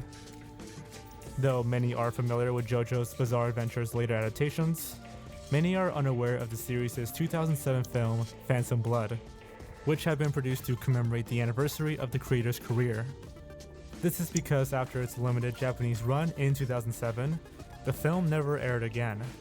While the exact reason has never been specified, a multitude of issues have been cited as the explanation, ranging from the film's poor reception to general licensing issues. Johnny Quasar. In 1995, DNA Productions debuted a 40-second long demo featuring an incarnation of the character Jimmy Neutron. Instead, his name was Johnny Quasar. This tech demo was impressive enough to not only win 2 awards at the conference, but catch the eye of a producer, who'd eventually fund the pilot that was pitched to Nickelodeon. Despite contact being made with both creators of Jimmy Neutron, as well as those who attended the conference, the demo wouldn't surface until 2017, when Johnny Quasar's voice actor uploaded the footage himself to his YouTube channel. Kablam! Final episode.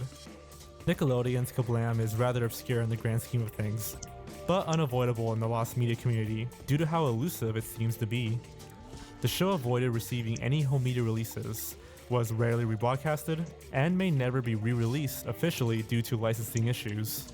The most elusive part of the show, however, was its series finale, Just Chillin'. Due to the show's obscurity and poor documentation, even finding evidence of its existence was difficult, until the episode re-uploaded in 2016. This was because the show's creator, Mark Merrick, eventually confirmed its existence, and announced that he'd be posting them in full to his website. Cleopatra. Cleopatra is a 1917 silent film starring Theda Bara. Considered one of the actress's most daring roles, it became infamous at the time for posing in risque, nearly nude outfits. The film was eventually targeted by church organizations, who began attempting to obtain all copies of the film to destroy it for obscenity. Though historians attempted to save as many copies as they could, the last known copies of the film were said to have been destroyed in a studio vault fire in the 1930s. No way, right? Making it one of the holy grails of vintage film. El Apostol. Released in 1917, El Apostol is considered the world's first feature animated film. Produced in Argentina, the film consists of a total of 58,000 frames, resulting in a runtime of 70 minutes. The film was a satirical take on the then Argentine president. It was well received by critics at the time, and was a commercial success. Sadly, however, the only known copy was destroyed when its producer's film studio burned down. Crack Master. Crack Master, or Cracks, is a short from Sesame Street about a young girl making friends with the cracks on her walls, who would form into animals and such. The search began in 2008, when a man named John Armin posted online about his memories of this short, and how it haunted him, similar to the search for Clockman.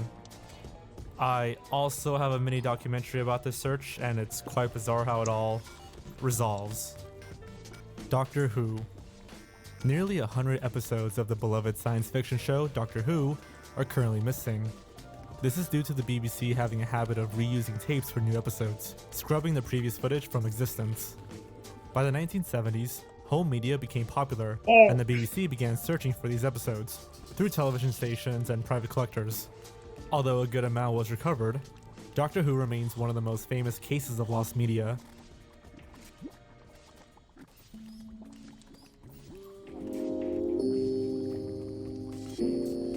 Like Mickey how Mouse many? in Vietnam. Mickey Mouse in Vietnam is an unauthorized animated short film created in 1968. With a runtime of only 1 minute, it was made in protest of the Vietnam War as part of the underground comics movement. It depicts Mickey Mouse being joyfully recruited for the Vietnam War, before being shot in the head. It was shown around various short film festivals at the time, winning several awards, before never being seen by the public again. The film was thought to be lost for decades, though every so often a private copy would re-emerge at film festivals. It wouldn't be fully released to the public, however, until a student recovered a version of the film from a scrap bin of his college. The film's official title has since been discovered to be Short Subject. Drake and Josh pilots. Nickelodeon's Drake and Josh is one of the most beloved kids-oriented sitcoms of all time. Though the first episode is considered by fans as the pilot, the actual pilot was produced in 2001, before Nickelodeon had greenlit the show. At one point, the entire pilot was uploaded to YouTube by show creator Dan Schneider himself, though for unknown reasons, he eventually privated the video. Over the years, mirrors of the pilot have resurfaced Oh, it's Dan online, Schneider, so I'm though not they have surprised. consistently been taken down by Nickelodeon and Viacom, providing a possible explanation as to why Schneider had to private his upload. Empress Chung. Empress Chung is a 2005 animated feature film, developed as a personal project by the film's director, Nelson Shin. Spending over a decade in just pre-production, the film is notable for having been produced and released simultaneously in both North and South Korea. With a $6.5 million budget, the film was a financial failure in the United States, and to this day has yet to see a home release. There has been speculation that a DVD release does exist in North Korea, though no evidence of this has materialized beyond word of mouth. The Backyardigans pilot. Before The Backyardigans was greenlit by Nickelodeon, the characters first appeared as a live-action pilot filmed at Nickelodeon Oh, Studios live action in instead the of late 80s. animated? Titled Me and My Friends, the characters are instead portrayed in Oh, full-body shit, I've suits got- with minor Oh, visual I'm dead. differences. Not much else is That's known about the revived, pilot, yeah. as the only known footage has a cumulative runtime of 3 seconds. Marilyn Manson's Groupie. With a long history of Oh, being a I remember this provocateur, story, it should be but no I'm not sure surprise it's that true or when not. Marilyn Manson made his first step into filmmaking, he would produce something unsettling. Yeah, it's a Melly Mansion. Shot in one bullshit. night, sometime between 1996 and 1998, Marilyn Manson's unreleased short film, Groupie, is said to have been so perverted and violent that his manager begged him to never release it, believing it could end Manson's career or even lead to his conviction. Filmed at an actual house party with unwitting guests, Manson tortures an actor he hired to play the role of a groupie to a crowd who have no reason to believe it's staged. It's said that at one point the groupie is tied up. Somehow Manson introduces a firearm, and a violent fight breaks out, causing bloodshed. Though Manson at one point teased a release of the film in 2016, for the most part, it seems that Groupie has been locked away forever, in fear of jeopardizing Manson's career. Sun Moon. During the peak of Sailor Moon's popularity in the early 90s, Toei struggled to seal redistribution deals in the North American markets. As a result, they held a bidding war to determine who would deliver the franchise to America. Before I switch One of these water. participants was Toon Makers, an animation and advertising company that worked primarily on feature films. Rather than producing a cost-effective English dub, they instead pitched a 17-minute-long pilot that only had half the episode featuring animation, replacing the other half with Power Rangers-esque live-action segments. Live This action of was Sailor rather Moon? unsurprisingly rejected. Though some animation cells and scenes have resurfaced, the full pilot has yet to leak online. I don't think it's a good idea. Sailor Like, Mouth, the uncensored version. yup, Sailor Mouth Mouth. is an infamous episode of SpongeBob SquarePants, due to it largely revolving around the main characters swearing, albeit bleeped out with dolphin Mr. sounds. Crab Ear. According to SpongeBob's voice actor, Tom Kenny, they were told to use substitute words, but the voice actors found it too difficult, so they actually cussed. These original recordings have yet to resurface, though are said to exist somewhere in Nickelodeon's archives. GTA 64.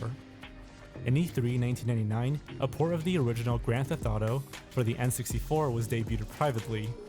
Supposedly halfway completed at the time of the event, it would have had enhanced graphics and new levels, though for unknown reasons was quietly shelved. So far, only alleged screenshots have surfaced from the game, with no footage ever making it to the public, and no confirmation that these screenshots are anything but mock-ups. American Dog.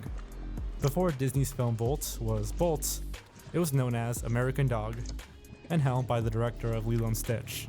However, director Chris Sanders and the executives at Disney had far different ideas of what the film should be. The original plot of the film was far more surreal than what it was reworked into, and when executives attempted to meddle with the concept, Sanders rejected their changes. Eventually, he was removed from the project altogether, causing him to leave Disney for DreamWorks instead. Very few production materials from this period of the film have been released online, likely due to contractual agreements. Newt. Originally intended to be released in the summer of 2011, not much is actually known about Pixar's Newt. The plot synopsis is said to have been similar to the film Rio, which was released after this film was cancelled. According to Pixar's president, Edwin Campbell, he stated that the idea was scrapped during pre-production, eventually being replaced with Inside Out. It's unknown how much of the film was completed before cancellation, though concept art and supposed music from the film have surfaced online. Kurt Cobain's Ren and Stimpy. What? Before Kurt Cobain found success with his band What did Nirvana, Cobain rest? he I feel like supposedly attempted to write a theme song for the series Ren and Stimpy. According to Stimpy's voice actor, Billy West, Kurt visited Spumco Animation headquarters to perform a song he'd written about the show. Let you stay there. One day the scraggly kid comes in and said he wanted to write a song for Ren and Stimpy, and they said, yeah, that's great, and they threw it in the wastebasket, and it was Kurt Cobain. There is no evidence of this event ever occurring, and it's possible that the voice actor just made it up as a joke. However, some speculate that a demo of this song may exist somewhere in his archives. Astrology with Squidward. These were a series of little-known shorts that Nickelodeon would Come on, air give me the sometime power in the hand, early please, 2000s, Mimic. showing Squidward explaining some of the different zodiac Yes! signs: Cancer, Taurus, Gemini, Pisces, Sagittarius, and Leo. This is a unique piece of lost media because it was rumored that the other zodiac signs also had their own shorts, but they were lost. However, we now know that they never actually existed. Aw. Sesame Street, 847. What This is a long-lost episode of Sesame Street Hell. that is notable for being apparently Yeah. frightening to young viewers. I can't. It featured Margaret I Hamilton need the. reprising her role as the Wicked Witch of the West, losing her broom in Sesame Street. She then tries to find it, resulting in all sorts of shenanigans. Though there are a few images online, the full episode was only aired once, and has never been officially released. Sesame Workshop also does not plan on including it in their big archive for the AAPB. Yeah Yeah Beavis 1. From June 1989 to September 1990, a strange game known as Yeah Yeah Beavis 1 has been seen in multiple gaming magazines. No one knows what this game truly is, as it was never released. Though there are multiple theories, a game called Yeah Yeah Beavis 1 doesn't seem to exist as of now. Nope, not menacing. I'm gonna go for wadding. The suicide of Christine Chubbuck. Oh yeah, I remember Christine this. Chubbuck was an American case. television news reporter who, in 1974, tragically ended her own life. Yeah. After years of struggling with She depression, actually, you know, confounded by pull a out recent her weapon operation and that hindered her chances of having a child, she brought a revolver do it to a on workplace live and TV, committed so yeah. suicide on live television. Yup. Recordings of this incident do exist, being in the possession of the station's owner, Robert Nelson. In 2016, it was given to a large law firm to ensure that it was never lost. However, it's been made clear that there are no plans for the footage to ever be made publicly available. The Basement Tapes. Bruh. In 1999, two students from Columbine High School Oh, carried out one of the Wait, is deadliest it school Columbine High shootings School in history. shooting? Prior to the Was it actually events, taped? the two recorded a series of videos that contained disturbing material, such as their motives and a kill list. These recordings, dubbed the basement tapes, were later recovered by Jefferson County and destroyed in Yikes. subsequent years. There is an hour-long video of the basement tapes on YouTube, but according to the family members of the victims, the total runtime of all the footage is around 3 to 4 hours. The rest is likely gone for good. The death of Steve Irwin. Oh no. Steve Irwin, nicknamed the Crocodile Hunter, was a popular wildlife expert and television personality. On September 4th, 2006, while filming a documentary in Great Barrier Reef, Irwin was attacked by a stingray. The attack would tragically prove to be fatal, as Irwin succumbed to the multiple injuries to his chest. Prior to filming, Irwin instructed his team to never stop recording, even if the situation became dire.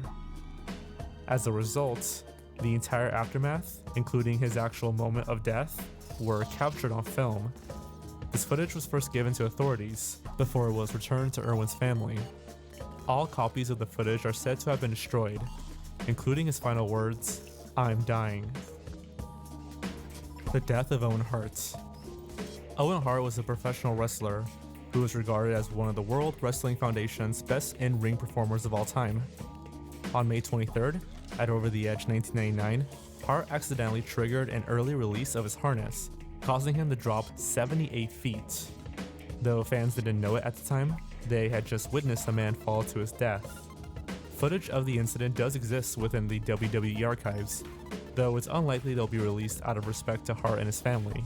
Damn. While the event was televised, a pre-recorded promotional video was played during the incident, ruling out any possibility of an at-home viewer owning a recording. So far, only audio recordings and photographs have made it to the public. So more of them Audio of just Timothy Treadwell. Timothy Treadwell, also known as the Grizzly Man, was a bear enthusiast who was mauled to death while camping with his girlfriend at a national park. Bruh. While it's unknown how the incident started, the couple were found dead, with the attack recorded on their video camera. Because the camera's lens cap was still on, only audio of the incident exists. According to an Alaskan state trooper, the tape began and ended when he was being mauled. In a documentary about Treadwell's life, the director films himself listening to the tape after being given access to it by one of Treadwell's ex-girlfriends. Disturbed, he tells her she should destroy it, though she instead chose to store it in a deposit box. Though copies are known to exist, it's unlikely that the audio will ever be released to the public. Yeah, like Dross I versus D'Lo Brown. In a 1999 wrestling match between Dross and D'Lo Brown for WWF SmackDown, Brown accidentally executed a powerbomb finisher incorrectly, fracturing Dross's neck vertebrae. Although Dross was rushed to the hospital and thankfully survived, the injury left him as a permanent quadriplegic, ending his wrestling career forever. The men reconciled days after the incident, remaining friends. They both agreed, however, that the footage should never see the light of day, and it was placed forever in the WWE vaults. The footage of Armin Maiwes. In 2001, he's a Bernd cannibal guy. Brandes visited Armin Maiwes after the two had met on a fantasy cannibalism Yeah. forum. Maiwes had a fetish for cannibalism, while Brandes had a fetish for being devoured. Upon meeting, Brandes was consensually murdered, as Maiwes filmed himself dismembering Brandes' body, desecrating it before eating it. The tapes were long sought after by gore websites, causing it to be held onto tightly by German authorities. 4 alleged screenshots have surfaced online, though their validity has never been proven. Given their disturbing nature, with journalists who viewed the tape during trial needing therapy, it's unlikely the tapes will ever be released. Yeah, The also audio the guy of turned Issa into a Sagawa. vegan.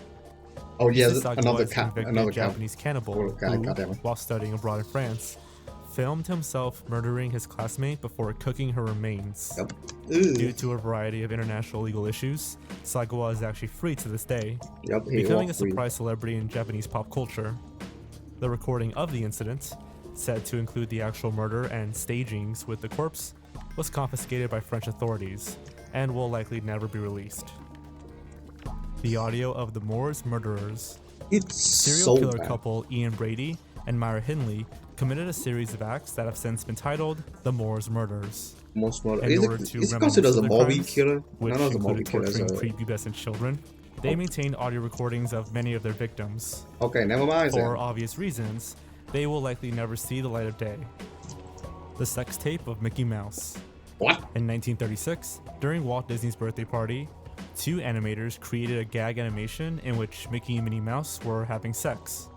Upon its presentation, Walt feigned laughter, asking for the two responsible for it to come forward. He then fired them and had all copies of the animation destroyed. It's unknown how true the story is, originating from an already dubious biographical account of the animator's life. It doesn't sound real. But due to its obscurity, it's unlikely any copies would have survived to this day. The death of Brandon Lee. During the filming of his first and final lead role, Brandon Lee was tragically shot and killed during the accidental misfiring of a gun loaded with blank cartridges. It's a Crow The movie? incident was caught on camera, though the director claimed to have insisted it was destroyed. Several cameramen from the production have gone on to state that copies of the incident still do exist, though no tangible proof of this have ever reached the public. Goodbye, Innocence. La Rosa de Guadalupe is a Mexican television program centered around promoting Catholicism. Many of the episodes are based upon real incidents, retold with religious imagery. The most controversial of these was an episode centered around a series of gang rapes that occurred in July of 2012. During the incident, a religious group of approximately 90 people were attacked by armed gang members while camping in El Colibri. Among the assaults and theft, 12 underage girls were molested. Only 1 month later, an episode based upon the incident was produced, titled Goodbye Innocence. Parents and victims of the attack protested its premiere, successfully convincing the channel to drop the episode. That is until they wound up airing it anyways a year later. Bruh. After the second backlash, they have since never rebroadcast it, with no copies of the episode surfacing online aside from a handful of stills. Super Hornio Bros. Super Hornio Bros is a pornographic parody of the Super Mario Bros. Series from 1993, starring Ron Jeremy as Super Hornio. Shortly after its release, the film's distribution rights were bought by Nintendo themselves. As a result, its existence was buried, only being known as an urban legend until it was recounted on the Something Awful forums. It seems that the film did get a small limited release before being purchased by Nintendo, so it's very possible they could still surface online somehow.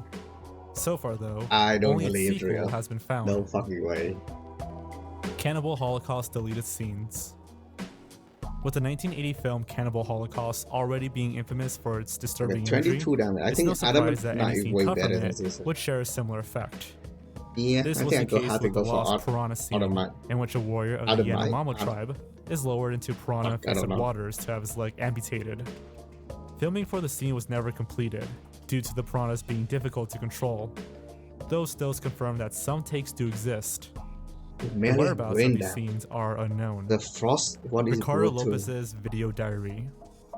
Ricardo Lopez, also known as the Bjork Stalker, is a man who filmed the last weeks of his life leading up to his eventual suicide.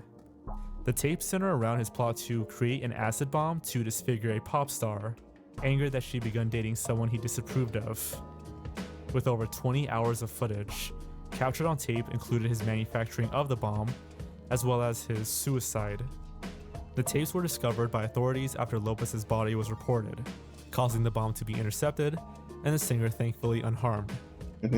For years, the full video diary was only available in the form of an abridged 70-minute documentary, though the full tapes are easily accessible online. Original Jeff the Killer image. The infamous story of Jeff the Killer is one of the most well-known creepypastas of all time. However, its accompanying image remains a mystery. Nobody knows the real the knowledge. original Jeff the unedited Killer, photo is, or not what it looks nobody like. knows it. Nobody It was found out. believed to have been a like, photo of a girl named Katie Robinson, who posted an image of herself on 4chan sometime in early 2008. However, no evidence of this woman's existence can be found online, and the Jeff the Killer image can be seen even before 2008. As of now, the most widely accepted theory is that the original image is of a cam girl from Stickcam, but no one can find it.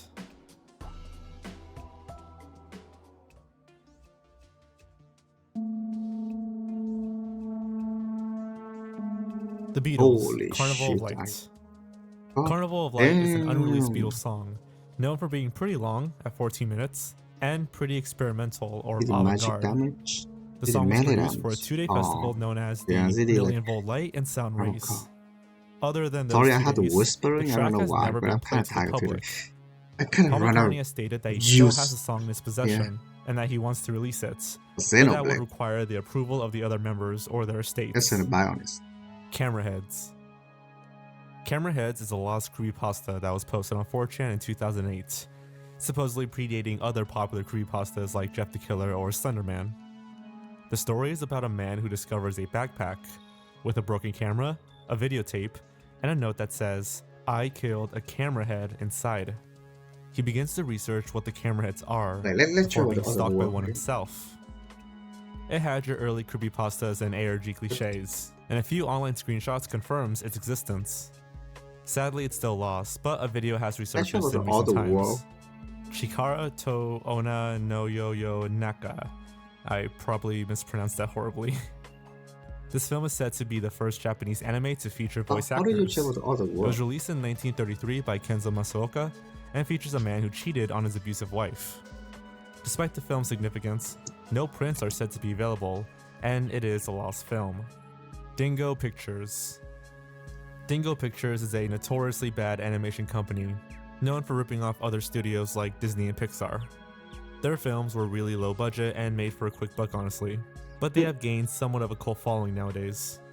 Surprisingly, most of their films are found, with the only exception being Sing Mit Aladdin, but even that one is only partially lost. Batman Fights Dracula.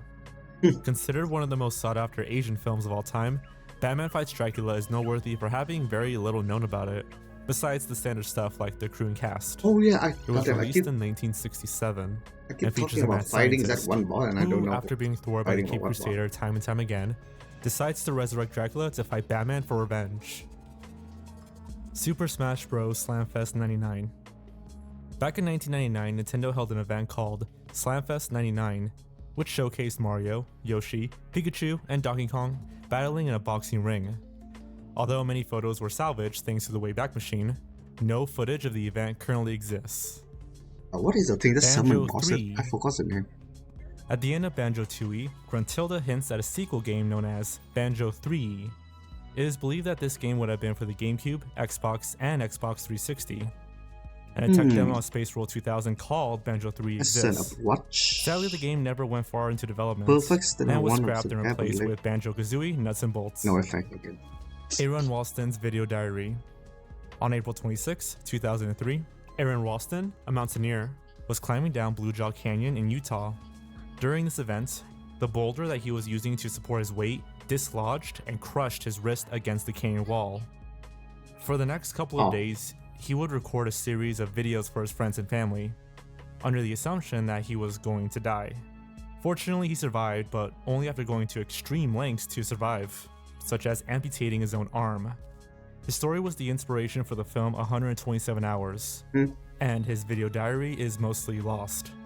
Aaron has stated that he would like the videos to remain private, as they were made for his loved ones, and he wants to keep it that way. I mean, that's true. Despite this, a few snippets have made their way online. How's it possible? Like, TATU Paragate. TATU is a Russian pop duo from the late 90s and early 2000s. how is it possible? Like, and sometimes this you would have been an hiding it animated and people film still starring found the it. two singers. Very few promo images were ever released, and the film was eventually scrapped after the duo broke their contract with their manager, stating that he was too focused on creating scandals and fetishizing them. Oh. Unfortunately, he apparently had a lot to do with the movie, and it's unlikely it'll ever be produced now. Chris Farley's Shrek audio. I think most people know about this now, but Chris Farley, famed comedian from SNL, was supposed to be the original voice of Shrek. Unfortunately, he passed away from a drug overdose while he was still working on the film. It's said that 80 to 90% of Shrek's audio was recorded by Farley, and although the producers considered hiring a voice impersonator to finish the film, it was ultimately decided to pass the role to Mike Myers, fellow SNL member. Very little of Farley's take on the character was released, giving fans a small peek into an early version of their favorite Green Ogre. However, it's very unlikely that the rest will be released. Kingdom of the Sun. This was a Yeah, Mike very Myers early as version of Shrek what would sound become like the Emperor's New sound Groove, fading. I don't know before why. being drastically The redesigned. Irish. Besides a few characters, everything else was pretty different, and even the plot was a bit darker. Oh, who's You can read about it online, it's kind of a lot, and it's an interesting little Disney rabbit hole. But given that the Emperor's New Groove does exist, it's highly unlikely that this version will ever be made. Previous versions of Minecraft. There are quite a few early beta versions of Minecraft that were made before the game really became popular. Like what? Unfortunately, many of these are lost due to time, Oh, and just the game naturally progressing and updating. But you can find some extremely early versions of the game on the Lost Media Wiki. GTA 3 for the Game Boy Advance. A version of Grand Theft Auto 3 was supposed to be made for the Game Boy Advance, ugh. developed by Crawfish Studios. However, the company was unfortunately shut down, and a lot of the staff were laid off, causing the game to be unfinished and eventually lost. Pokemon Crystal DLC. Pokemon Crystal had some downloadable content that was only accessible using the Mobile Adapter GB, an accessory for the Game Boy Color and Game Boy Advance. It was only ever released in Japan, though the data for this still exists in international versions. Some of the DLC included items such as the GS Ball and Mirage Mail, as well as some minigames. Dumbo 2. Wait, where am I? A sequel for Disney's hit film, Dumbo, was planned to be released, but it never came to fruition for whatever reason. Okay, let's Only fight. some storyboards and a vague plot description exist. The film would have featured the main cast getting lost in New York, and Dumbo's father would have made an appearance. Sonic DS. Okay, I don't know what happened. 93, Did I just 2004. die? Okay. Sega unveiled a tech demo called Sonic DS.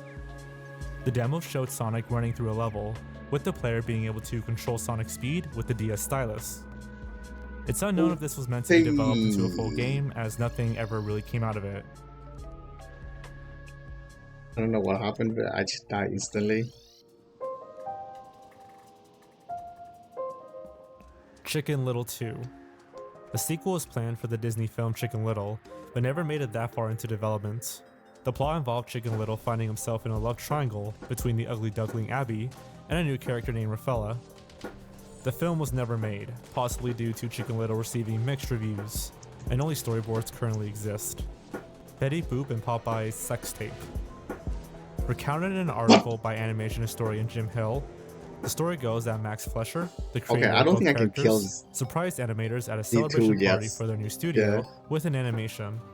This animation was a fully animated short of Betty Boop and Popeye having What? sex, complete with backgrounds, voice actors, a musical score, Bruh. and stylized Florida landscaping.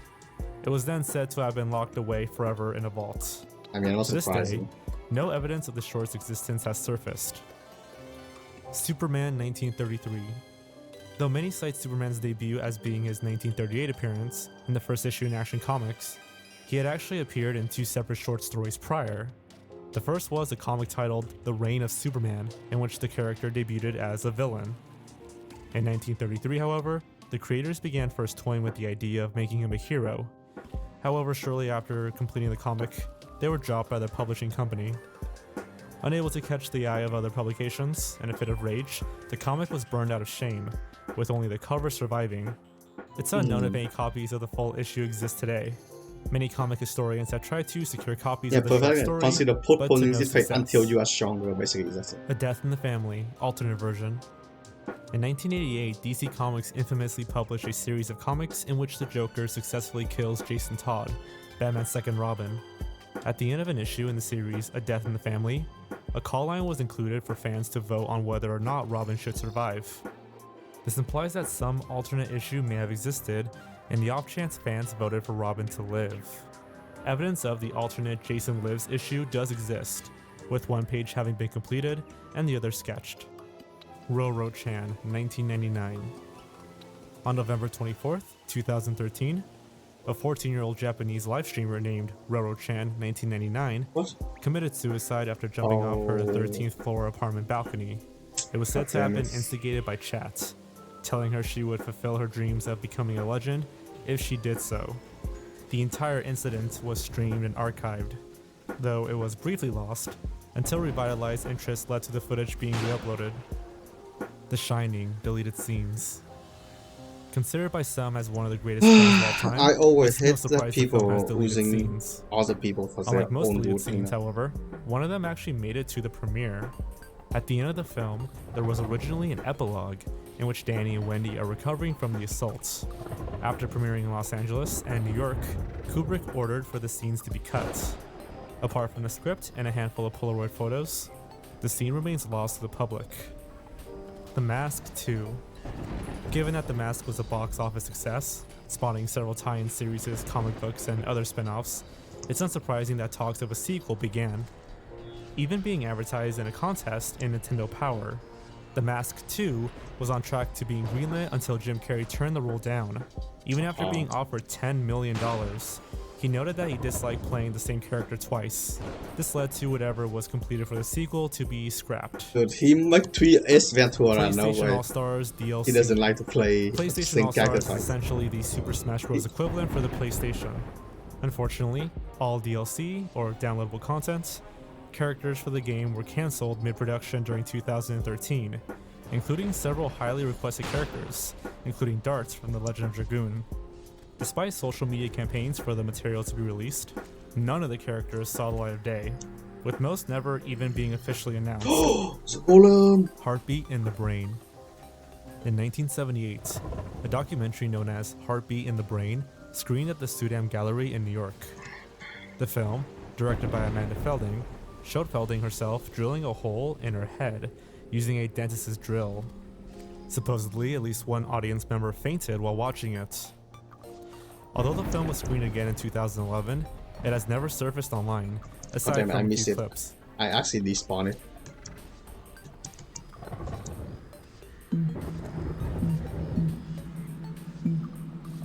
The lost Apollo 11 footage. The Apollo 11 landing, in which astronauts Neil Armstrong and Buzz Aldrin stepped foot on the moon, has become known as one of the most monumental moments in human history. However, although the footage of the actual touchdown has been preserved, the full original SSTV tapes of the event have mysteriously been lost by NASA. This was due to an apparent issue converting signals from the cameras, as they were incompatible with broadcasting standards. As a result, it seems that the uncut footage has genuinely been lost forever, with NASA themselves speculating that they were likely wiped for reuse shortly after the broadcast, and are thus unrecoverable. Rugrats Storyboard Jam. During downtime on the production of Rugrats, storyboard artists at Nickelodeon began venting their frustrations by collaborating on a grotesque, darkly humored comic featuring the show's characters. This included references to incest, molestation, and murder. The storyboard jam was eventually confiscated by an executive producer, who was, quote, disturbed. Yeah, like It's what the unknown fuck? if the comic was destroyed or simply locked away, though one page has resurfaced online from a participant. Dracula, 1931.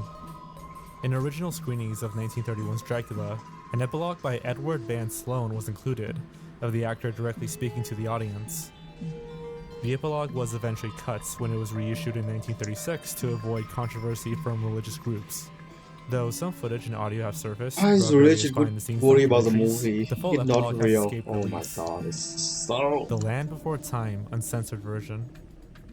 Don Bluth's The Land Before Time was heavily censored before release, with many of these scenes cut without the director's wishes. 13 minutes of complete animation in total were cut from the film, largely to secure the film's PG rating. This included several extended chase and fight scenes, Yeah, I think the as line well before as an is it. entirely The alternate ending, like ending all of for them the that film. died, right? So The footage and production materials exist, though they're unable to be released without the express permission of a rights holder.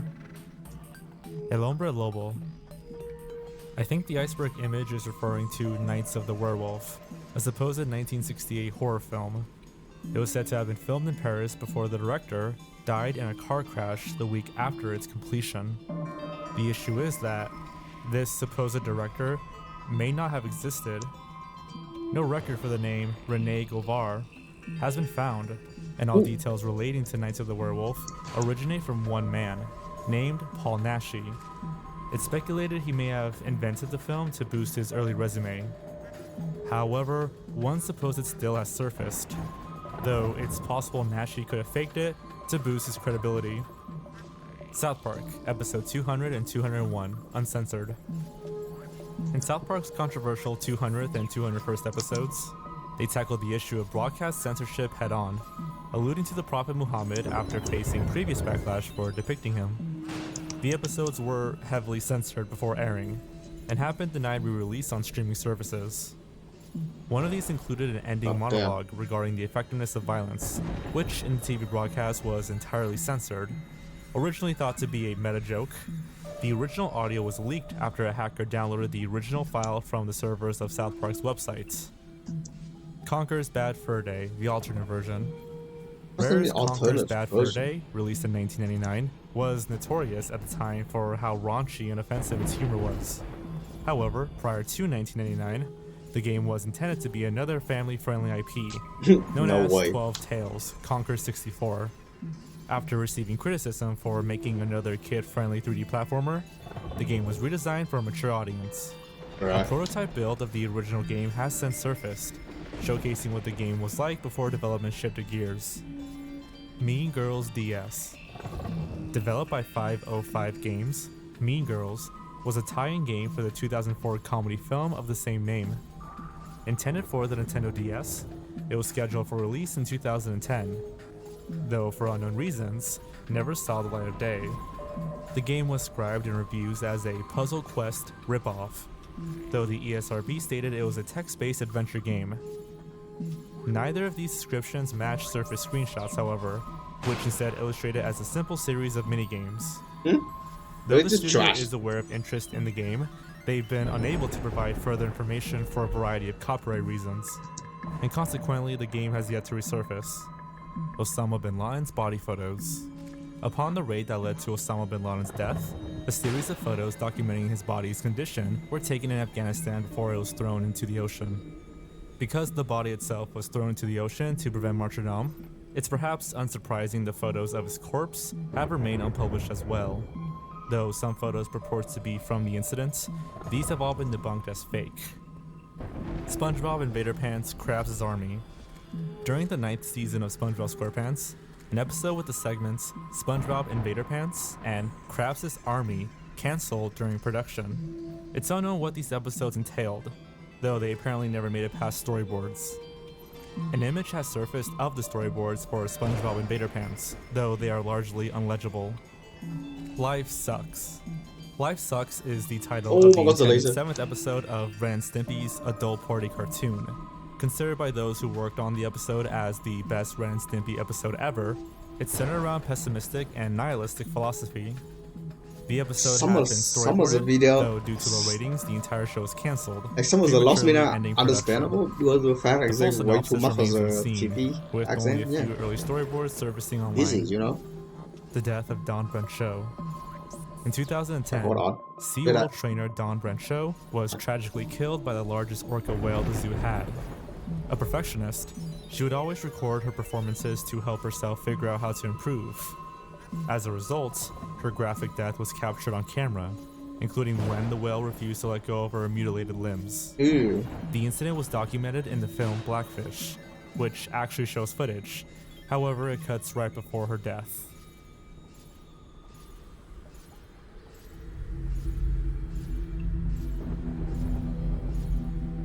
Pseudo Scorpion. Pseudo Scorpion is a supposed album created by an artist named Zenjin. It's I described as an swear. album made using fragments of child pornography yeah. audio.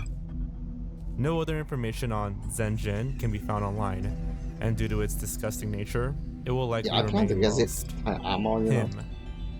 Him is a 1974 gay pornographic film about a young gay man obsessed with Jesus Christ. According to what very little is written about the film online, the main character uses his obsession with Christ to understand the hidden meanings of the Gospels. The only remnants of this film are a few ads and reviews from newspapers, I mentioned in the book The Gold Turkey Awards, and a few online discussions here and there. One of the film's actors was revealed to be Gustav von Will, who played Jesus. Unfortunately, Gustav passed away in January 1991.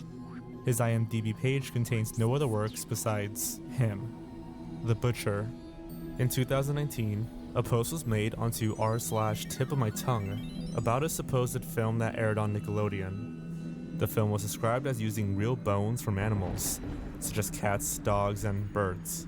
Supposedly, the whole thing was in black and white, contained no dialogue, and used ambient music, which only added to the creepiness. In a follow-up post, the film Oh Butcher's my Hook god, the volume. is believed to be the long-lost short, though this hasn't been confirmed. Go for a Punch. This is the name given to a supposed anime on the deep web. The anime was first brought to attention by a user on 4chan. According to this user, the anime was about girls who were stuck in a large bathroom. After a few days, they started to commit suicide in brutal ways. The quality was God. apparently 80ish and it was in subs. Though many people were interested in seeing this anime, there is no proof of its existence, and it's likely a hoax. The Rape of Wonder Woman. What? This was an unreleased comic book by Mark Miller, a writer who is known for being quite controversial. It was supposed to be in the same vein as The Death of Superman or Nightfall, with something tragic happening to our heroes. Though Mark claims it was just a joke, he supposedly mentioned that DC were considering it, but ultimately dropped the idea. There is very little information about it online, if it exists at all. Yeah, no way it Q-source. exists. According to Wikipedia, the Q source is a collection of hypothetical sayings from Jesus. Apparently, out of the 4 Gospels, Matthew, Mark, Luke, and John, Matthew and Luke have some overlapping writing that is not shared with the other Gospels. What's even more strange is that these overlaps are quotes from Jesus.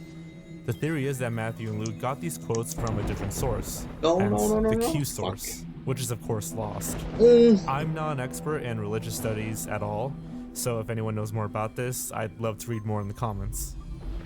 Medieval found footage. Yeah, I doubt From what I they could tell, an this actual is basically medieval just a found conspiracy footage. theory about time travel. The theory states that in the future, when time travel is possible, people will travel back to medieval times to capture the past.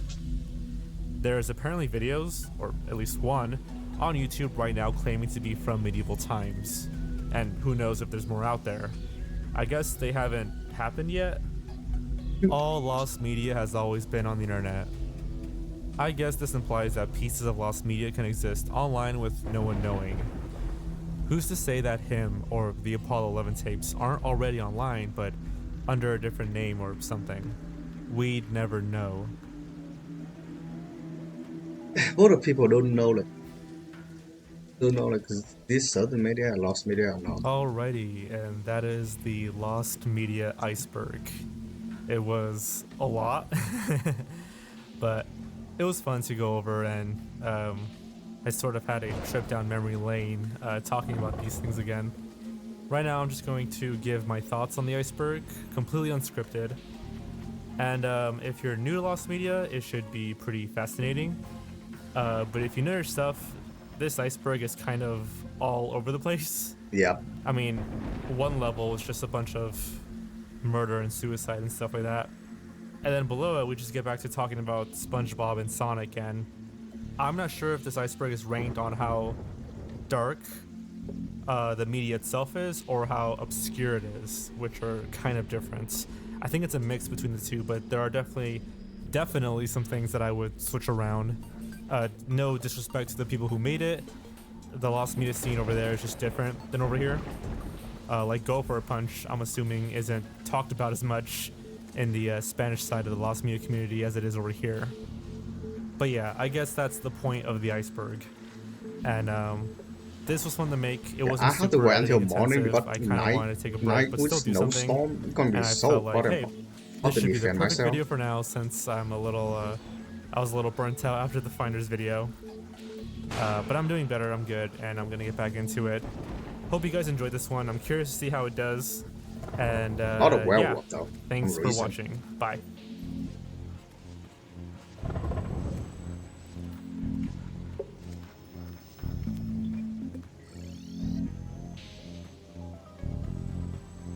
Oh, that's nice.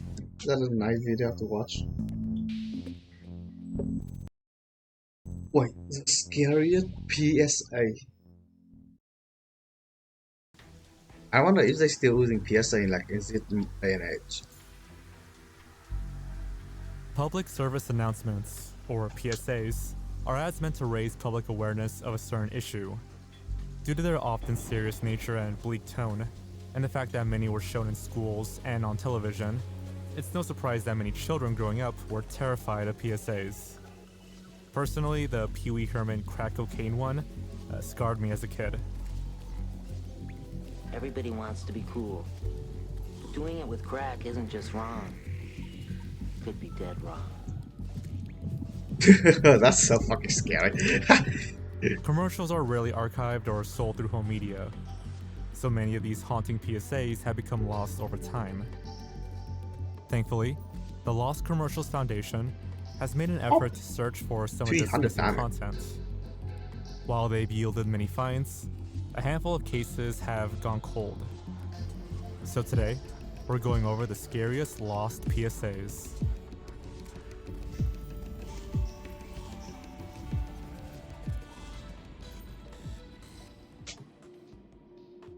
Hate Hurts You. It hurts. Hate Hurts You was a 1974 PSA Damn, about the knockback is so fucking anti-Semitism strong with it. created by the Jewish Chautauqua Society.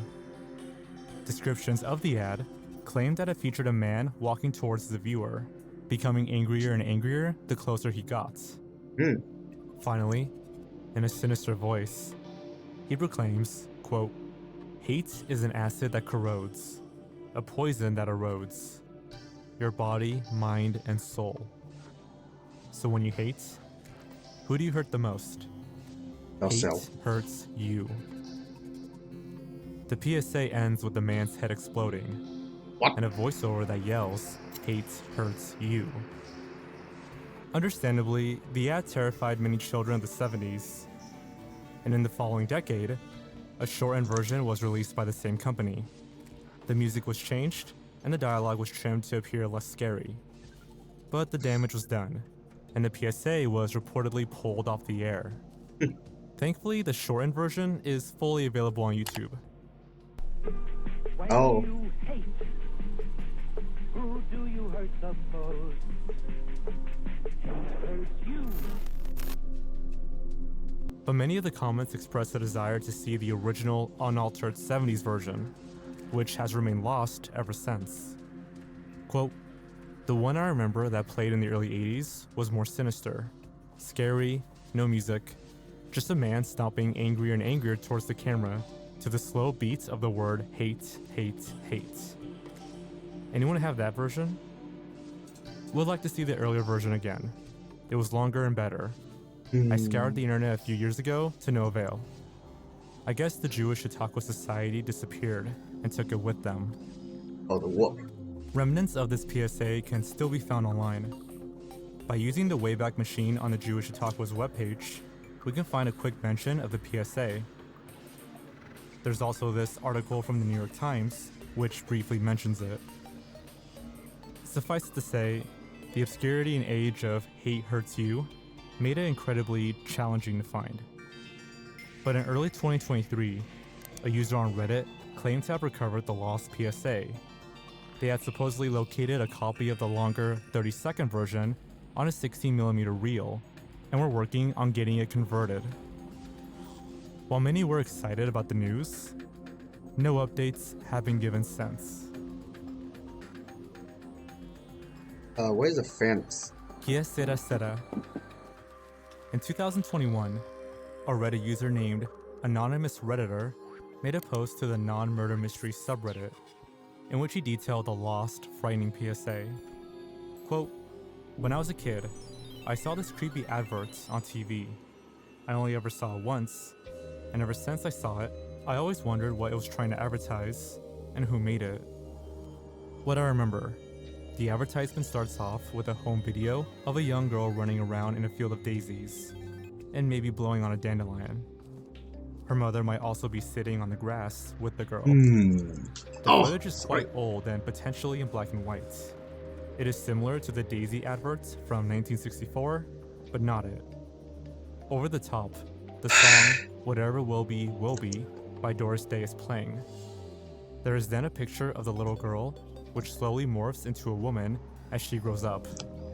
The picture of a woman then morphs into an ill-looking, bruised woman, whose facial features have been damaged from drugs. Oh, A clanging yes, sound can be heard, as jail bars then appear over the image, and the song fades out. The advert appeared approximately between 2003 and 2010 in England. What I can guess, the advert in question was probably some sort of crime prevention public service announcement. It could also have been a drug prevention PSA. If anyone remembers or recognizes this, or can help me find it, that would be much appreciated. While some of the commenters claim to have also seen such an ad, no one knew where it originated.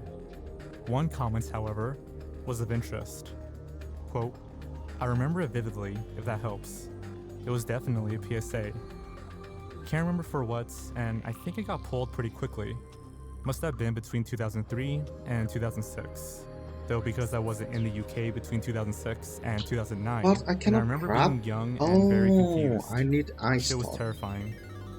Don't know how helpful that How do is, you make but iToss? at least you know you didn't dream it." Meanwhile, other users from different parts of the world also claim to have seen it, such as Australia and Ice Canada. block. Fortunately, Into the Bounding Main, who founded the Lost Commercials Foundation, showed interest. To help the search, this recreation was made.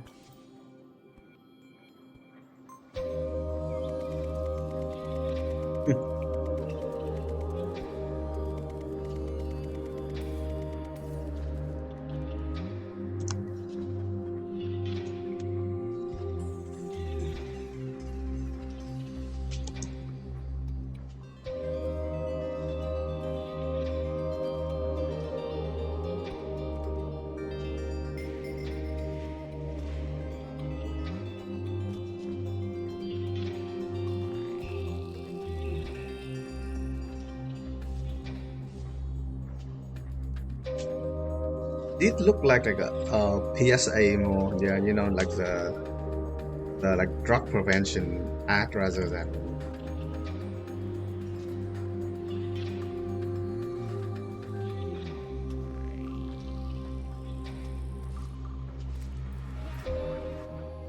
The final update was posted later that year. Quote, "For those unaware, for over 5 years, I have been actively searching for a mysterious commercial I had the displeasure of watching when I was younger. If you want to read the original thread explaining it, here it is. But the TLDR version is it was a creepy 30-ish second ad with home footage of a little girl that slowly morphs into a horrible disfigured woman as the song Quién Sera Sera plays in the background. Me and fellow Redditors have decided that this ad probably aired around 2007. The last update, I had managed to track down a PSA that a Redditor had watched alongside what could have been the commercial I am looking for when watching a movie at a cinema in London. Although I managed to track down one of the PSAs that they saw, I still wasn't any closer to finding the Quién Sera Sera ad. Yesterday, in a last-ditch attempt to gather any more information, I posted on r/AskUK as it was the only subreddit that I hadn't posted on regarding this ad. A Redditor pointed me to a creepy version of the song by Pink Martini, which was released in 1997. I am of the opinion that this was the version used in the adverts/PSA I watched, as this version of the song would definitely be more likely to fit with the tone of the commercial. So my next step is to find out as much information as possible. If anybody knows of any resources that I can use to find out what companies and organizations have licensed this version of the song, it may lead me to becoming closer to finding this thing. Into the Bounding Main, meanwhile, theorized that the missing ad might have been this Metropolitan Police PIF, in which several images of a drug-addicted woman are shown. These were the images used for the recreation. Since then, the mystery has sadly gone cold, and has remained that way for well over a year. There are a number of ads and PSAs with similar features to Quién Sera Sera, but none were a perfect match.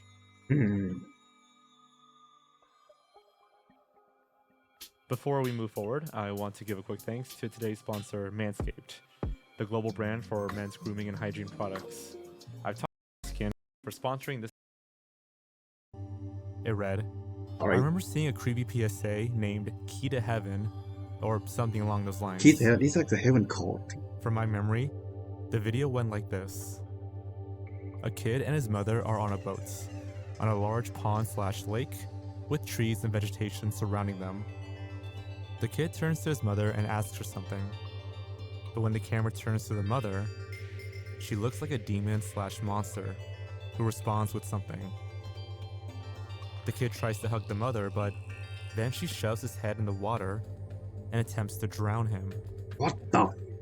It then cuts to a black screen and text saying, "Don't abuse children," Oh, or something along those lines. I tried to look for it again, but I can't find it. Edit. The boat was a rowing boat.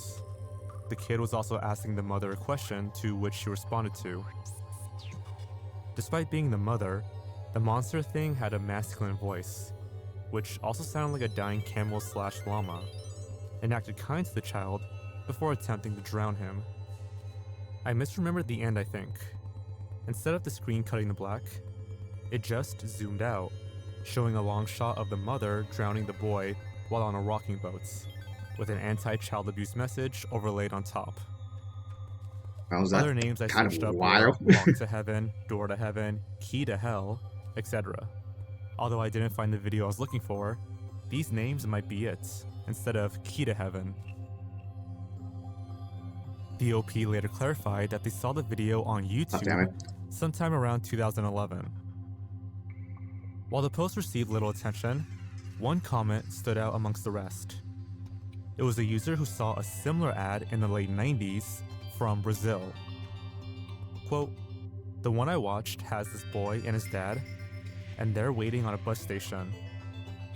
The kid is eating cotton candy, while his dad is smoking a cigarette very close to him as they're holding hands. Then the next cut, we can see the smoke going from the cigarettes to the kid's candy cotton. The boy tries to get away, but the dad keeps pushing him. Then I vaguely remember a slow motion scene with passerbys ignoring the child's sorrowful look as they walk by the bus station. He also tries to scream, but he has no voice. And for that, no one can hear him asking for help. Got After this. that, the camera shows them standing on the bus station, just like the beginning. But the dad has turned into this very weird, pig-like human devil creature. And the boy didn't seem to be scared at all, just very bothered and sad. I remember his dad's skin had turned red, and the head was like the head of a warthog, but his body was still human. Then it cuts to a black screen with text saying, 'Don't abuse children.' Then the text changed to, 'If they don't have a voice, speak for them. Report child abuse.' It was very bizarre, and it's still haunting me to this day. I saw it on elementary school twice, but never saw it again. What is the I don't guy know if this has watching? anything to do with the one you're searching, but it has these very similar elements. Maybe finding will lead us to the other. A third user responded to this comment, claiming to have seen this ad in Brazil as well. Finally, a member from the Lost Commercials Foundation Discord came forward with a similar missing ad. Quote, "Hi, I have a very odd request? Mystery? My mom is from Brazil, I'm from the USA, and she said that, in the 90s, there was a PSA that was horrific and creepy. It was against child abuse, and basically there was a kid whose dad was a demon pig thing at a bus stop. Ooh. She swears she is not crazy, but I've not been able to find it anywhere. Anyone have any ideas?" Sadly, that's all there is to this mystery. There is a Reddit post from March of this year from a completely different user looking for the same ad. A lot of what they remember corroborates with what is already assumed of this PSA, but it too has yielded no results. For this final entry, we have 2 lost Filipino PSAs, both of which are incredibly strange. From 2018 to 2021, several users began posting about a missing Filipino ad on the Facebook group, the Spooky Advertisements Group. According to the Lost Media Wiki, the ad was about an impending apocalypse that was prophesied in the Bible. The ad supposedly began with the word rapture on screen. An unknown date is displayed beneath it, and the image of Jesus Christ resurrecting is in the background. After this, What? a compilation of disturbing images from the Holocaust was shown. Why is even a thing for like PSA? Suddenly, the number 666 appears, followed by photos of people with the same number on their foreheads. Hmm? The PSA finally ends with an image of Christ resurrecting in Galilee, Israel. Other details include ominous background music, narration, and the usual "this is a paid advertisement" message. Oh, is that a pay Despite advertisement? a Someone handful of like it. recollections, no one seems to know who made this ad. It's theorized it was produced by some fundamentalist religious group to scare Yeah. viewers into joining their movements. Does sound like it. Some have claimed to surprising. have seen it on certain channels or programs, but nothing is definitively known. To end the century, here's a recreation made by users on Reddit searching for this ad.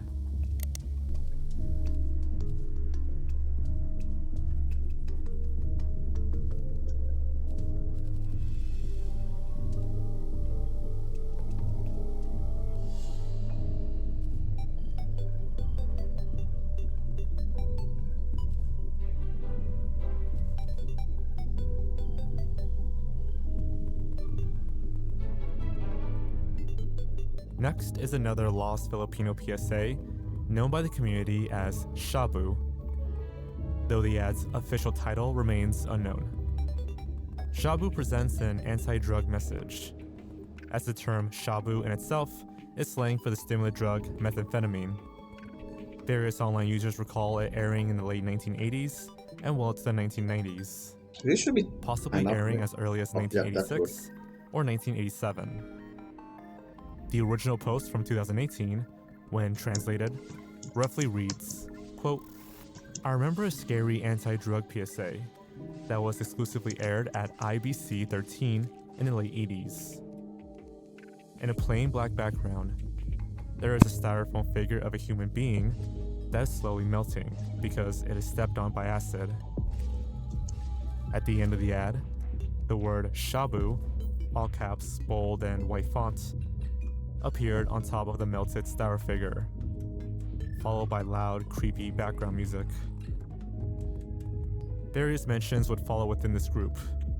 However, it was in April of 2021 when Reddit user Derek Carla would provide a more detailed account within a post to r/lostmedia.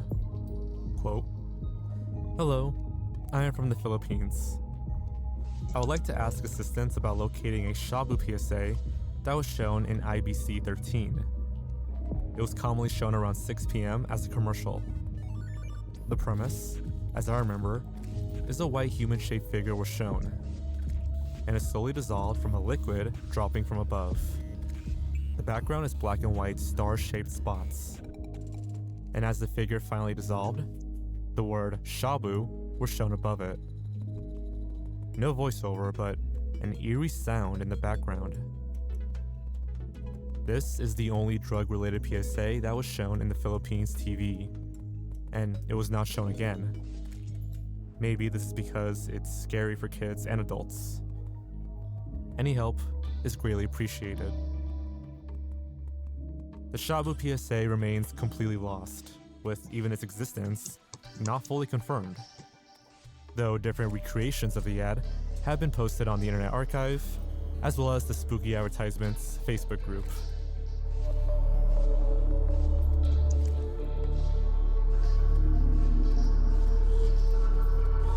What is this PSA like about?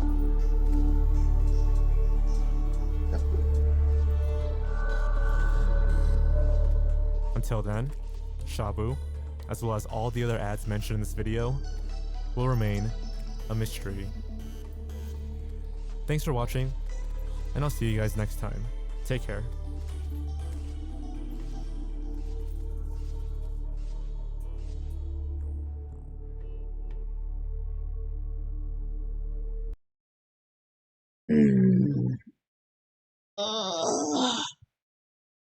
Oh, sorry, I'm just shouting. Oof. Ooh, I'm gonna buy some more video. Oh shit. Sorry.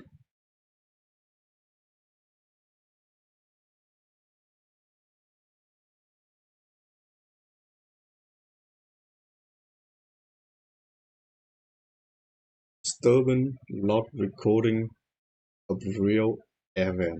Oh, damn. I see. Sound nice. Alright. This video is brought to you by Atlas VPN. Delving into the darker corners of the internet, as you will soon see, can require a bit of security. Thankfully, that's where today's sponsor, Atlas VPN, comes into play.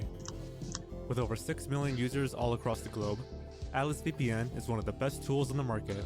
It allows you to surf the web safely without being tracked, blocks malicious links, ads, and trackers, and grants you access to regional content on Netflix and other streaming services, Come on. which is what I personally I use just the most for. say come on and they are And currently vibrant they're having their here. Black Friday sale.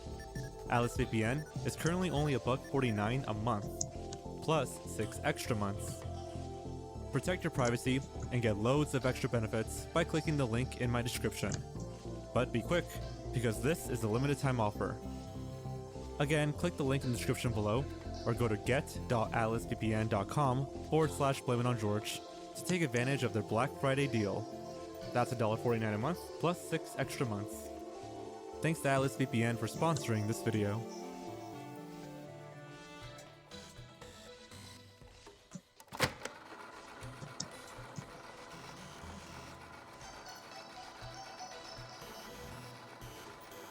Twenty.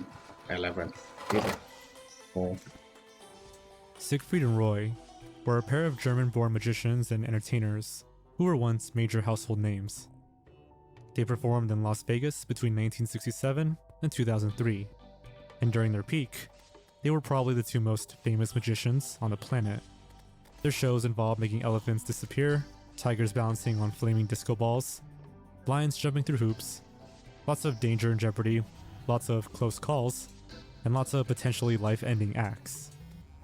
The two men even shared their hotel suites with their tigers, who they treated like colleagues rather than just animals. Is it got more But on than October tiger? 3rd, 2003, Yeah. the pair made their final regular show. The risks became reality. Once a wild animal, always a wild animal. A That's 400-pound Big Cat Siberian Sanctuary tiger south of pounced on the Louisiana. magician. The tiger involved in the attack. Famous have been calling and sending notes of Roy flowers Horn to nearly Roy, dead including and Ann rushed into Walker. emergency surgery. Less than a minute into the show, Roy Horn went slightly off script. He placed a microphone to the mouth of a white tiger named Manticore. Manticore responded by biting Horn's sleeve. Horn shouted "release" and stepped back.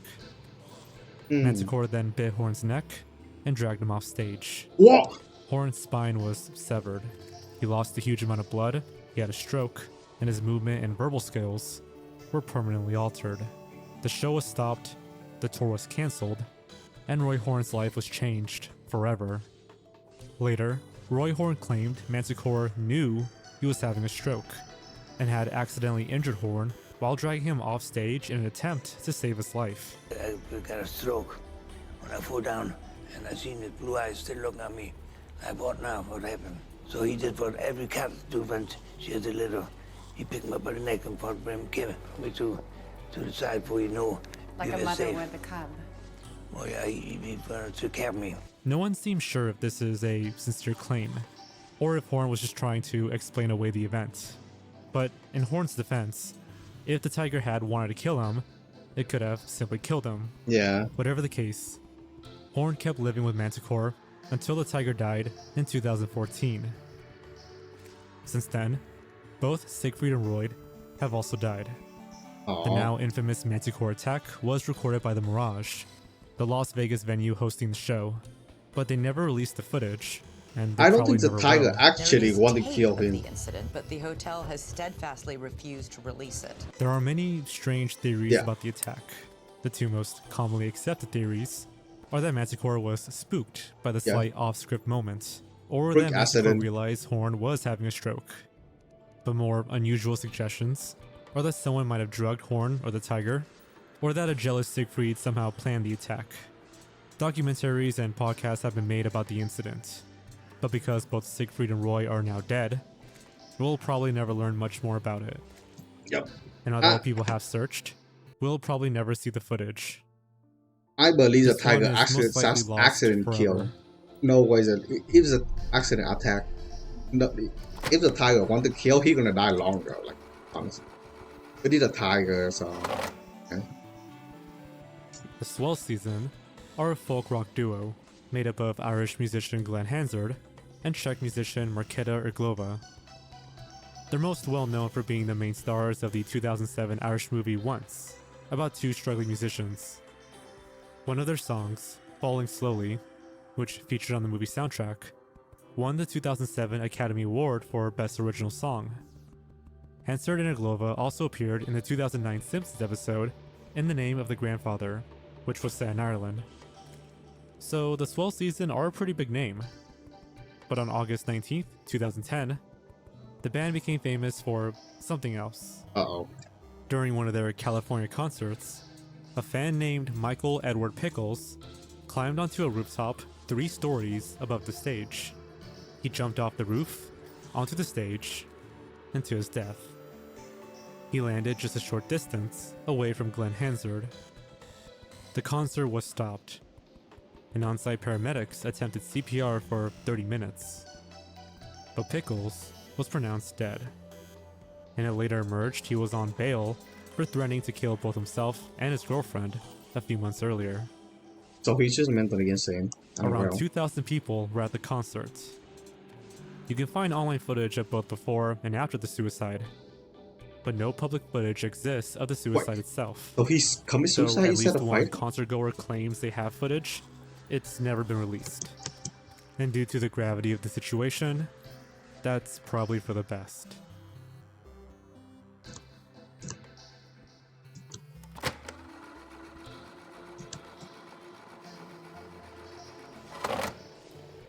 Here's a weird one.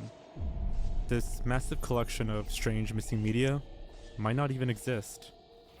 The Sun is a well-known British newspaper. It was founded in the 1960s, and a new edition is released every day of the week. It's famous for dealing in scandals, attention-grabbing headlines, celebrity gossip, and controversial sensationalism. Until 2015, the third page of each edition featured a topless glamour model, which tells you a lot about its content. But the Sun is also well known for much more dubious stuff. And since its birth, the newspaper has attracted a lot of controversy. In 1985, one Sun headline quoted a vicar who said, quote, "I'd shoot my son if he had AIDS." In another article, they called AIDS a, quote, "gay plague." In 2003, they published fictional reports about asylum seekers killing and eating swans.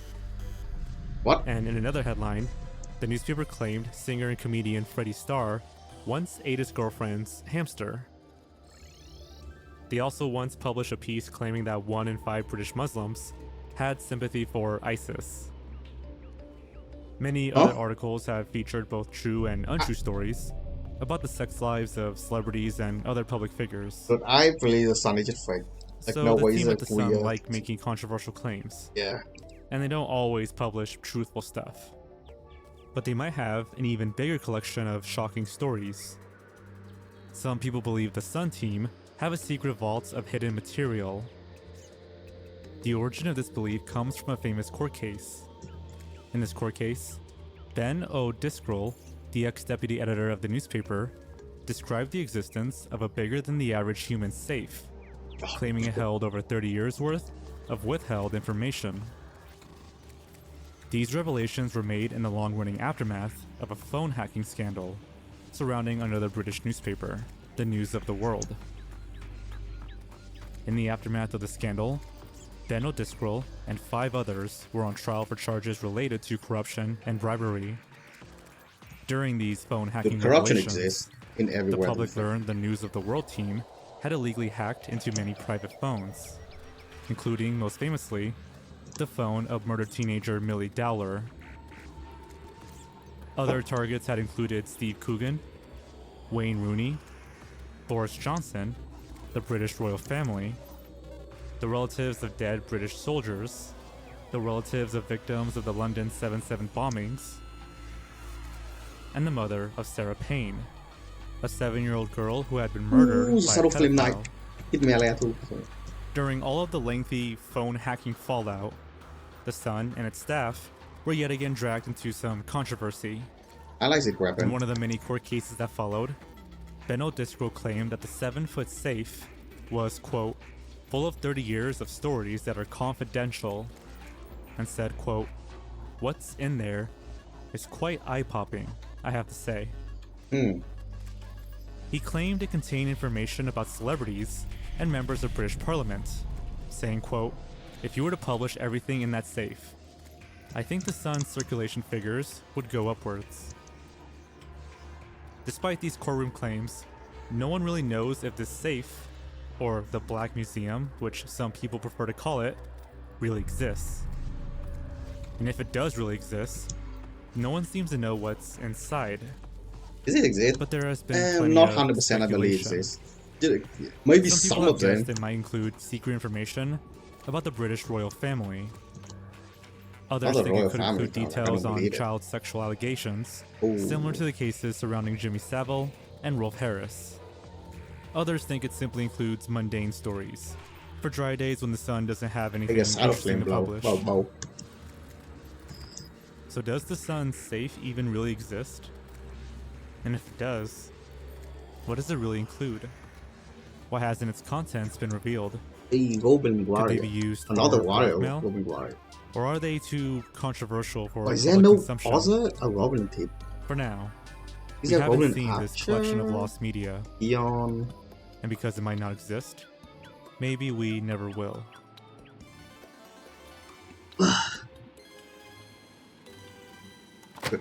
Oh my god, that's like scared me. Shadow Flame bow. It's actually quite nice. Next is possibly one of the most bizarre lost media topics I've ever covered. The popular Fort Worth, Texas Mexia supermarket was around half the size of a standard soccer pitch. Nexion. Like Is that any like the other market supermarket, who they had frozen low down? goods, refrigerated goods, canned goods, fresh meat, fruits, vegetables, and, well, pretty much whatever else you may normally find at a supermarket. But in the summer of 1999, Yeah, it closed the down supermarket and no closed down after the owners filed for bankruptcy.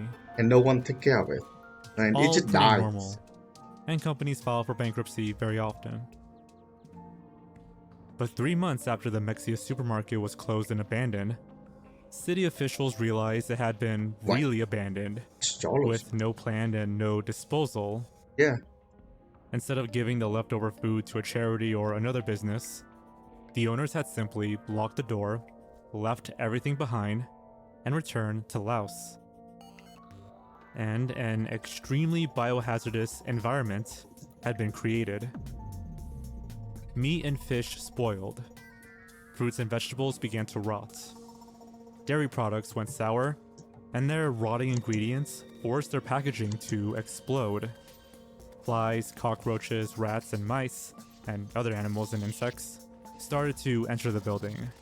The pests fed, reproduced, and grew in number. Deadly gases were released, and oxygen levels dropped.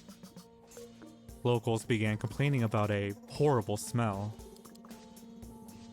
Eventually, the Fort Worth Health Department declared the scene an official health hazard and began the process of assessing and clearing the building. For several reasons, the building couldn't be burned down. This could cause another biohazard risk, and the countless packs of rats would flee and relocate to homes and businesses in the nearby area. So a specialist team had to go in. They wore masks, Hamzat suits, and oxygen tanks. Rat poop was everywhere. Maggots had infested the building. There were so many flies that the team, in some parts of the store, could barely see their own hands. It was so bad that you could not see the hand at the end of your arm. The flies were so thick. The workers had to be decontaminated every time they left the building. Brian Borner, Fort Worth's director of environmental management at the time, said, quote, "I've been in this business for 14 years. This is the first time I've ever heard of this. Think of what has been in there for 90 days. Produce, dairy, meats. It's kind of hard to comprehend." Yeah. Both interior and exterior footage of the clearance was recorded. This included footage of the clearance team, footage of rotting food, and shots of windows, which had been almost completely covered by flies and cockroaches. Yeah. A small few photographs still exist, and a small amount of footage was used in a 2010 TV show named Life After People. This episode, entitled The Last Supper, discussed what might happen to food supplies if humans were suddenly wiped out. But no other footage has ever been found, and what we do have is a pretty low quality. In August 2023, a Lost Media fan named Benjamin McHale began a hunt for more of the material, contacting past and present Fort Worth officials. But no one had any concrete information. And Brian Borner, who no longer holds his previous position, claimed that the camera footage is probably lost forever. So, will we ever see more of this? Probably No way. not. No way it become a lost media because like some people. I believe someone who got it. I refuse to not In believe. 2017, 22-year-old Pedro Ruiz III Is it the and his case where the 19-year-old wife girlfriend, shot? Mona Lisa Perez, Yeah, the girlfriend shot the already boyfriend. had a small following on YouTube. Their La Mona Lisa channel featured pranks, stunts, and pretty standard vlogs about their lives. The pair had a child, and because Perez was 7 months pregnant, they were expecting another. On June 26th of the same year, Ruiz decided to pull off their biggest video yet. And he'd been coming up with this plan for a while. The prank of him Perez shooting was armed with a 50 caliber Desert Eagle, 50 allegedly caliber. one of the most powerful handguns on the planet. He want the whole Ruiz book was in going front to of it. hold a hardback encyclopedia Yup. in front of his chest.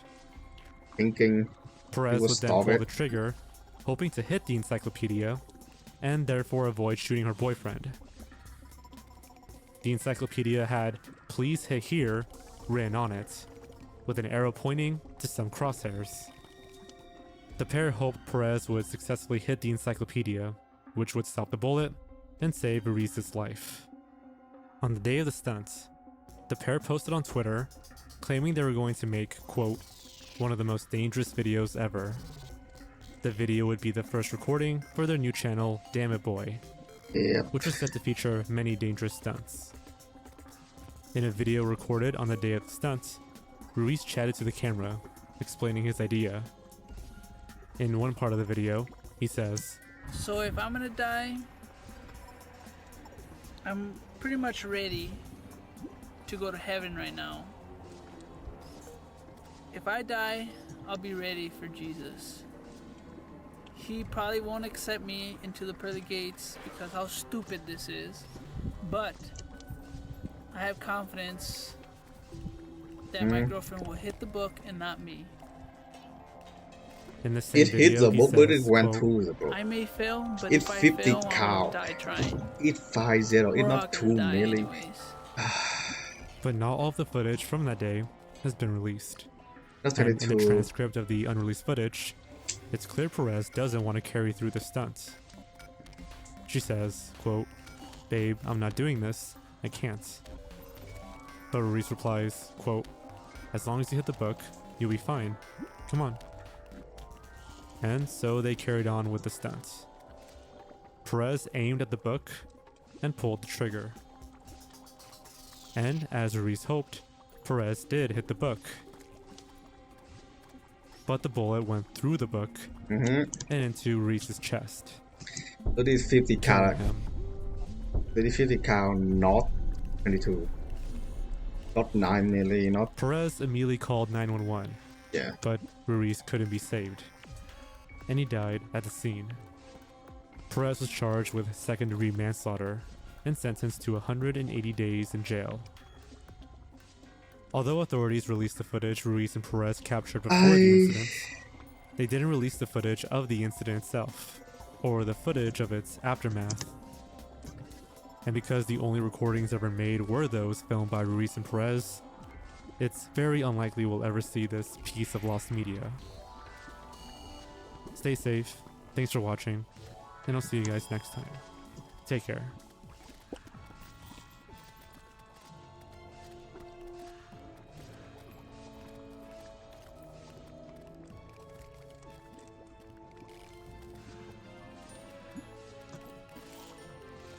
Like, no way you think a book can stop a 50 cow. It's when lost media from television. Okay, that's nice. I'm just completely horrified that this could happen, especially someone that I know would even ever do anything like it. I think it's terrible. I feel really sorry for the girl and her family. 2009's Megan Wants a Millionaire was centered around Megan Hosterman, a Florida-born model already famous from a bunch of reality TV appearances. In her own show, 17 wealthy men competed to become Megan's husband. They performed various tasks and challenges, and took Hosterman out on expensive dates. Whichever men impressed Megan the most would get to marry her. From the beginning, the show was already pretty controversial. Yep. All of the men were alleged millionaires, so the show was accused of classism. What? The premise was also accused of being misogynistic. Megan's role as a future trophy wife made some critics uncomfortable. Ratings were low and the critical response wasn't much better. Oh. But all of this controversy was completely eclipsed by the gruesome and disturbing actions of one of its unhinged contestants. Oh no, you see. 32-year-old Ryan Jenkins made it all the way to the finals of the show. He summarized his own personality as, quote, a little bit of a Prince Charming, a little bit of a bad boy. A little bit of a Prince Charming, a little bit of a bad boy. And was later described as having, quote, cocky charm. But when he reached the final, he didn't win. Oh, he Megan went. Hosterman, Yeah. who liked Ryan Jenkins a lot and had been texting him outside of the show, wanted to choose him as the winner. But producers encouraged her to pick another contestant, who they believed the public preferred. Jenkins was lost by immediately heading to Vegas, finding another blonde model, and marrying her 2 days later. This woman was 28-year-old Jasmine Fiore. She was a model and a commercial actress. The two were only married for 5 months. Shortly after the wedding, Jenkins brutally murdered his partner before dumping her body and going on the run. The woman whose body was found stuffed in a suitcase in California has been identified as a former swimsuit model now. Police say 28-year-old Jasmine Fiore was strangled, and her husband of just 5 months is now a person of interest. Jenkins and Fiore had a complicated relationship, with lots of fighting and arguing.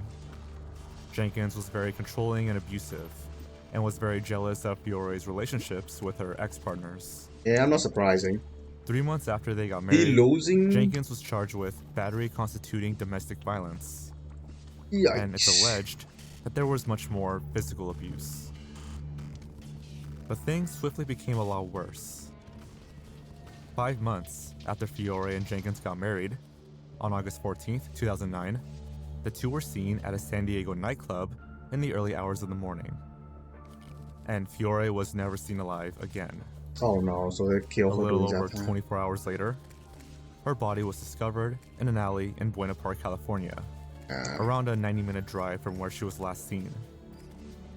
She had been beaten, mutilated, and strangled, and her naked body had been stuffed inside a suitcase and thrown in a dumpster. Her teeth and fingers had been removed. Her body, which was at first unrecognizable, was later identified by the serial numbers on her breast implants. But one more death was still to come. Jenkins then went on the run. He left Los Angeles and traveled over 400 miles to Nevada to pick up his speedboats. He then traveled another 1,000 miles north to cross the border into Canada. So he tried to run 6 away, days after Fiore was last seen alive, on August 20th, 2009, an arrest warrant was issued for Jenkins. The same day, Jenkins and his half-sister arrived at a motel in British Columbia. According to some sources, Jenkins' half-sister left the motel around 20 minutes after checking out, never to return. 3 days later, when the two were set to check out, Jenkins was found dead in the hotel room. He had used the belt to hang himself from the clothes rack.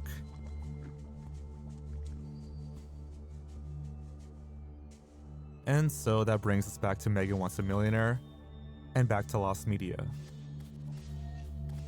Immediately after police announced that Jenkins was a suspect in relation to the murder of Fiore, VH1 put the show on an indefinite hiatus.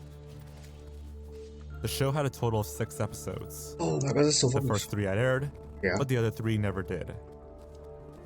In February of 2020, Megan Hosterman herself uploaded episode 4 and 5 to her YouTube channel.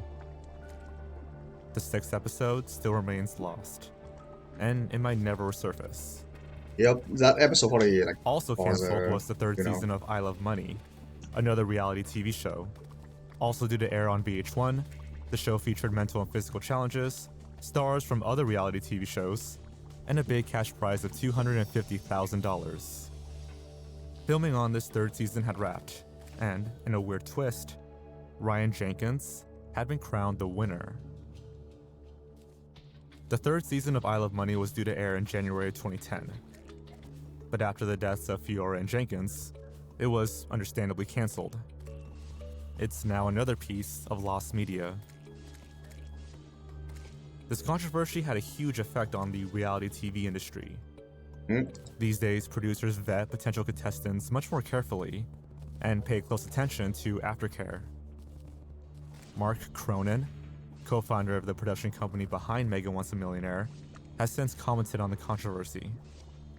He claimed the incident now influences, quote, every conversation I have during the approval process for a contestant or a cast member.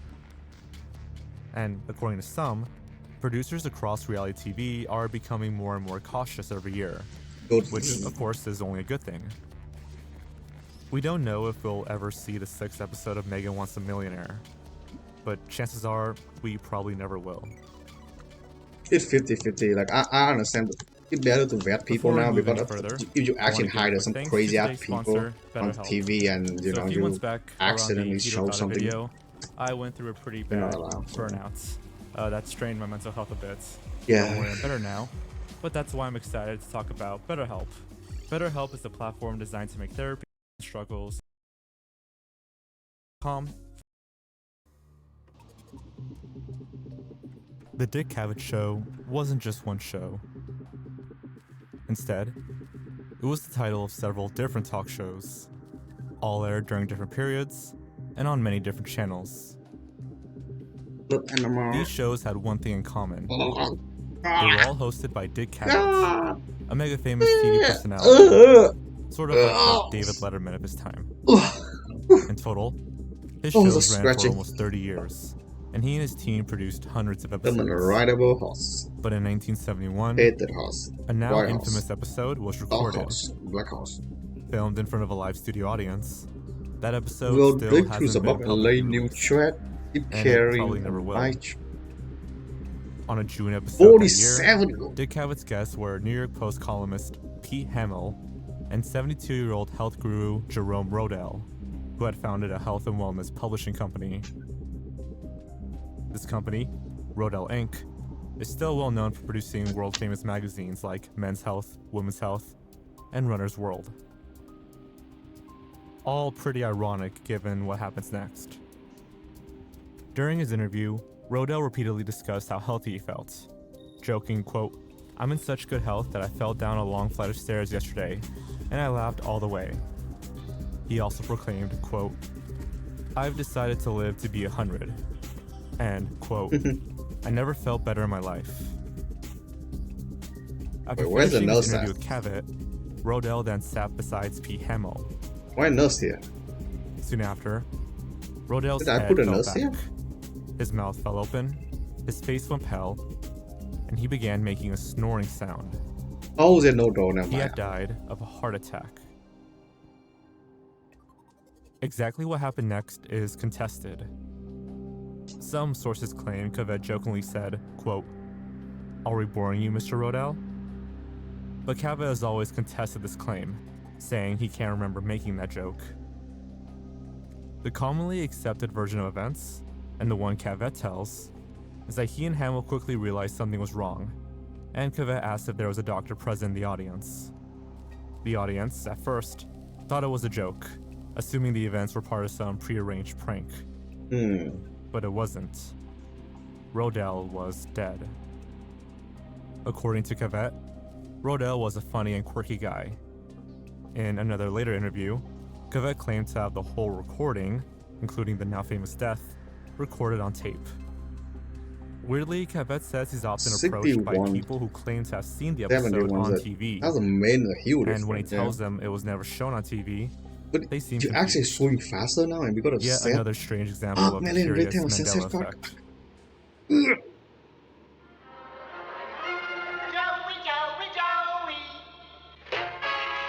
Joey Bishop Show. Joey. Starring Joey Bishop. Not as disturbing or creepy as our other entries, but a famous and unexpected death with some seriously strange repercussions. The Joey Bishop Show was an American sitcom, which ran on both NBC and CBS between 1961 and 1965. It starred American entertainer Joey Bishop, and focused, in the words of IMDb, around the, quote, Said misadventures give of a me Hollywood 20% public melon and relations moon man. speed. Other themes and plot lines included Bishop's family, his that is swing influence, or fast now. lack It was of a- influence in it was a Hollywood, hack speed. and a load of deadpan humor and insults. And one season 3 episode is now considered lost. Known only by the mysterious name Number 85, the fully filmed episode featured an entertainer named Von Meter. This comedian was most well known for his impressions of John F. Kennedy, who was the US president at the time. But a week after the episode was filmed, John F. Kennedy was assassinated. Killed in Dallas, Texas by Lee Harvey Oswald, JFK's murder is one of the most well-known deaths of all time. Oh yeah, definitely. When Oswald shot him, Kennedy was riding with his wife in an open-topped car as part of a presidential procession. But why do we talk about this? Because of Kennedy's assassination, episode 85 of The Joey Bishop Show Oh, it was was- swiftly pulled by NBC Yeah. and never aired. It was also allegedly destroyed. Even worse for Von Meter, JFK's death basically ended his career. He no longer appeared on TV, his albums were pulled from circulation, Why? and his bookings all dried up.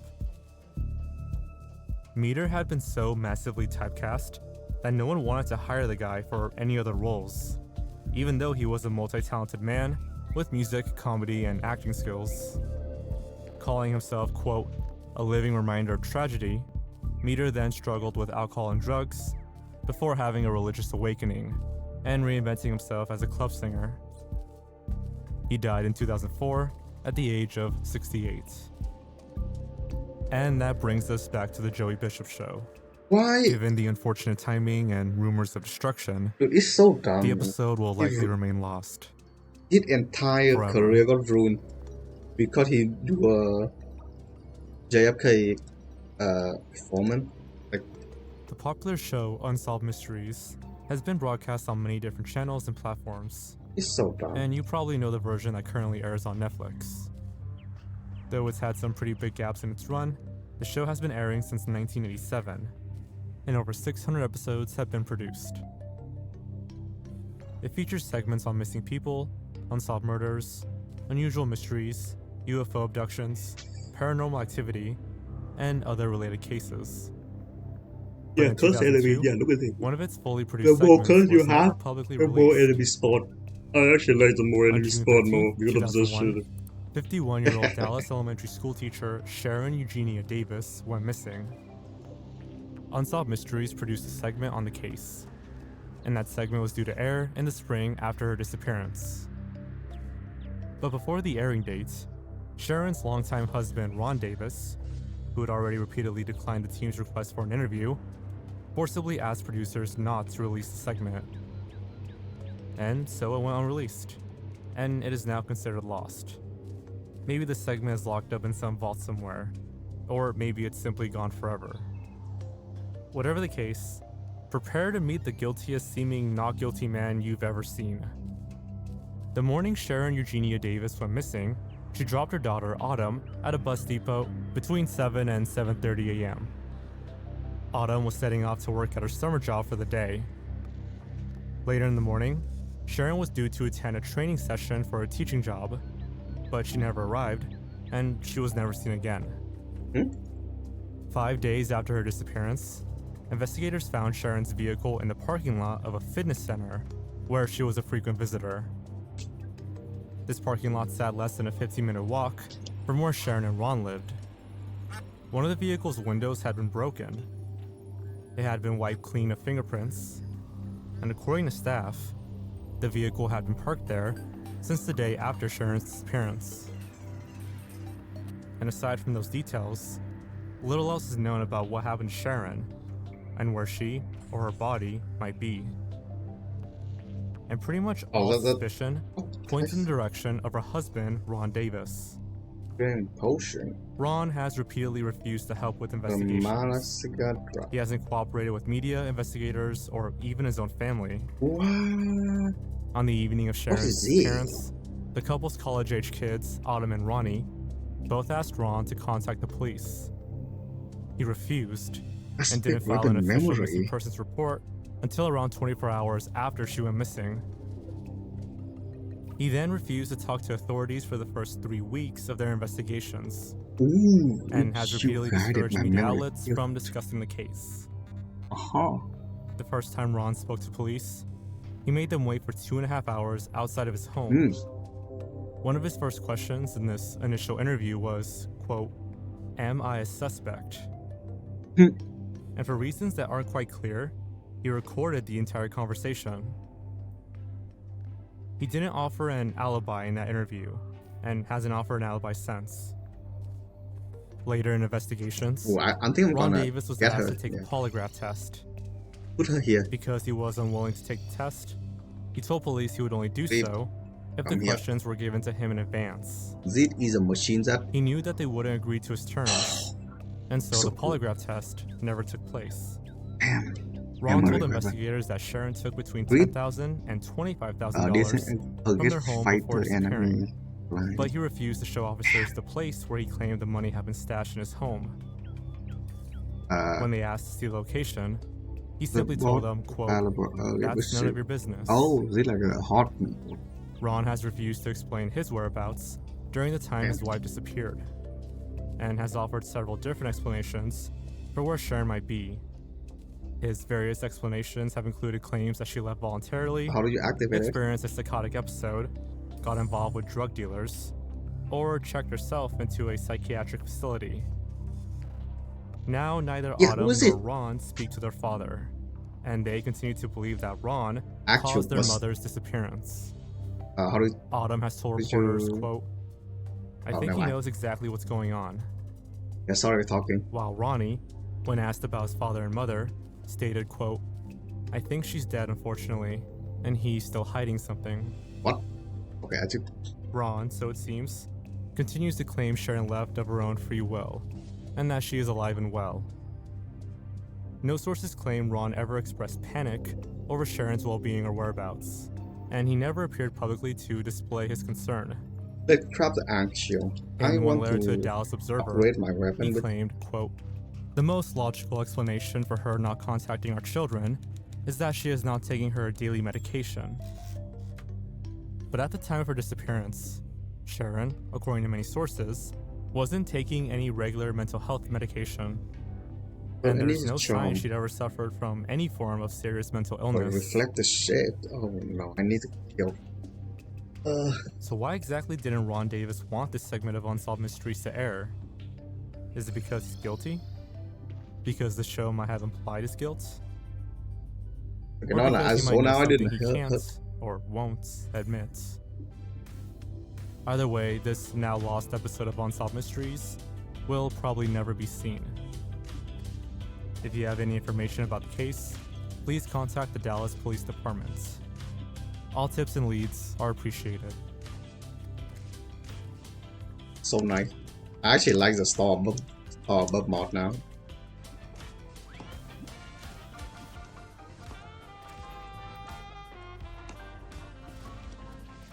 £41 gives us a total of £151. Come on, a nice warm round of applause. That Andre the Giant? Oh no, no, no. One of the most well-known British game shows of all time, Bullseye, in its original form, ran from 1981 to 1995, and more than 300 episodes were produced.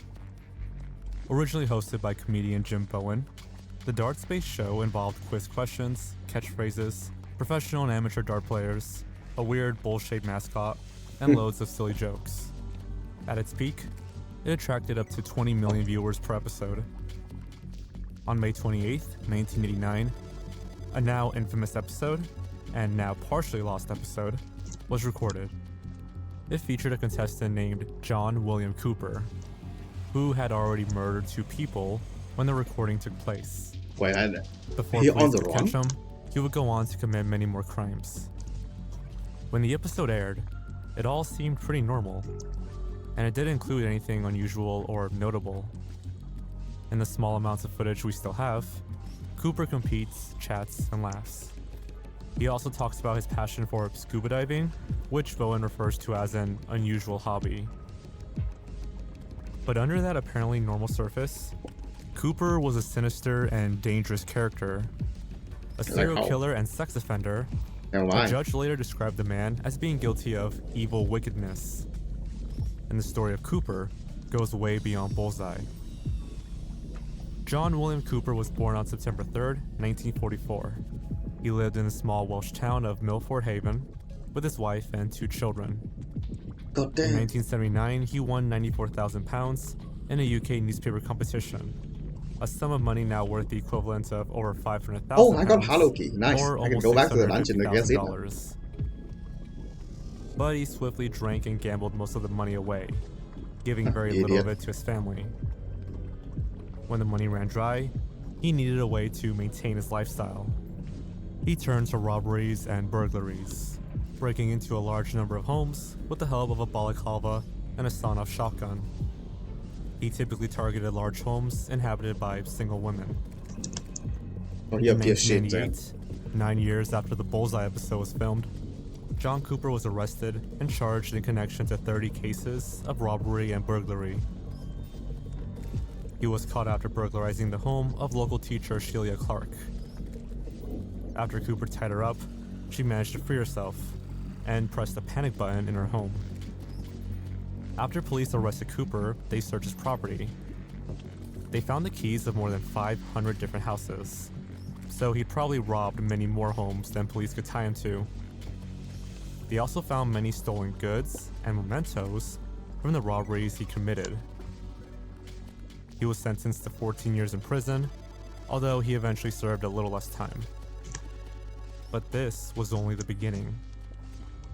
Though police didn't know yet, Cooper was also responsible for some much more gruesome acts.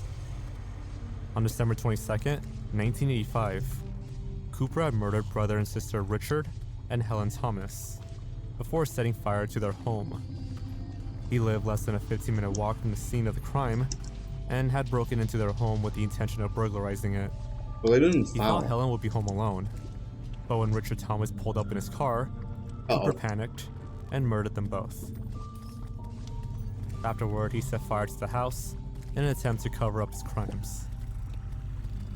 4 years later, on June 29th, 1989, and around a month after the Bullseye episode had aired, he's so annoying. Married couple Peter and Gwenda Dixon had been vacationing in Pembrokeshire. They were camping just a short distance from John Cooper's home. Around 10 minutes from their tent, they wandered into some woods, where they found John Cooper carrying a shotgun. Here, Cooper forced Peter Dixon to hand over his bank card and reveal his PIN number. Cooper then shot both of them in the face and left their bodies tied up. Gwenda's body was naked from the waist down, implying he'd sexually assaulted her. Once more, he got away with his crimes, and once more, he continued his violent spree.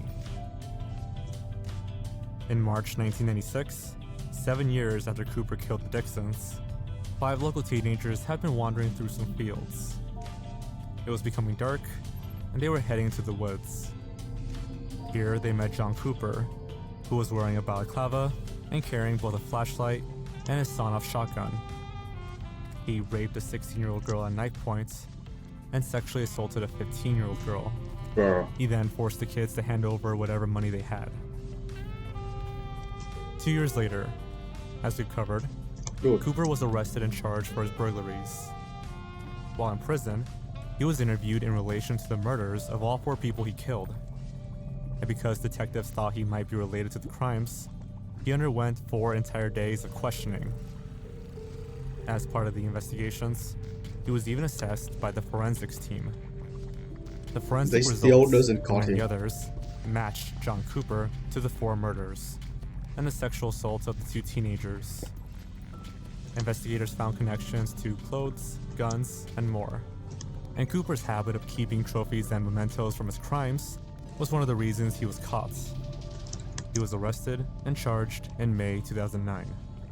Cooper consistently denied any responsibility for the murders. Unsurprisingly, he was later diagnosed as a psychopath, and he has all the typical traits. Cooper's appearance on the show tells us a lot about his narcissism. He knew millions of people would be watching the show, and he knew he might be recognized. Perhaps for John Cooper, appearing on Bullseye was just another challenge. He had always been a gambler after all. Now John Cooper is 78 years old. He remains in prison, and he continues to deny any role in the rapes and murders of his victims. What are you Some gonna say we deny don't it? even know Like, how no way guilty he he might admitting truly it. be. The man has been connected with other unsolved deaths in and around his local area. However many crimes he might be responsible for, John William Cooper is one of the most brutal and arrogant killers the UK has ever produced. At the time of recording this video, only a few short clips of John Cooper's Bullseye appearance can be found online. So as of now, the episode is considered partially lost. But it might not stay that way forever. At least one rerun of the show was aired on a different UK TV channel. So if anyone recorded the showing, Come on. there's a chance we might still Where'd see you, the episode Medusa? in its entirety. Stay safe, thanks for watching, and I'll see you guys next time. Take care. Dang, I just want to kill Medusa for the mirror.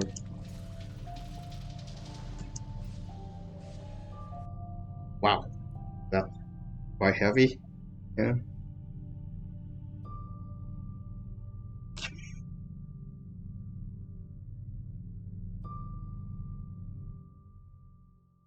What's this?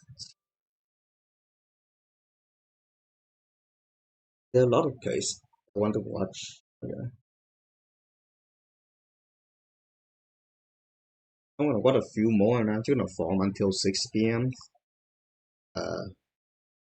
I head off. And like I don't need to stream past 6 p.m. I would I can stream past 6 p.m. though. Yeah, that.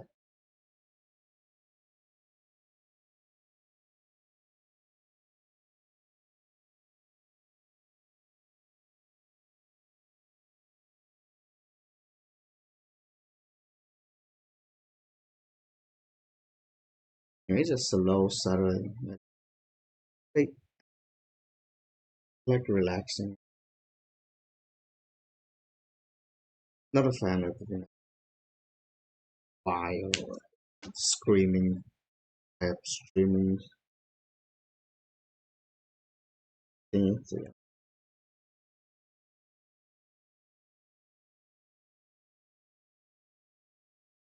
But how drug trafficking destroy a video game? How is it possible? Like, how do the trafficking drug? Commit heinous acts of violence upon each other as an initiation ritual.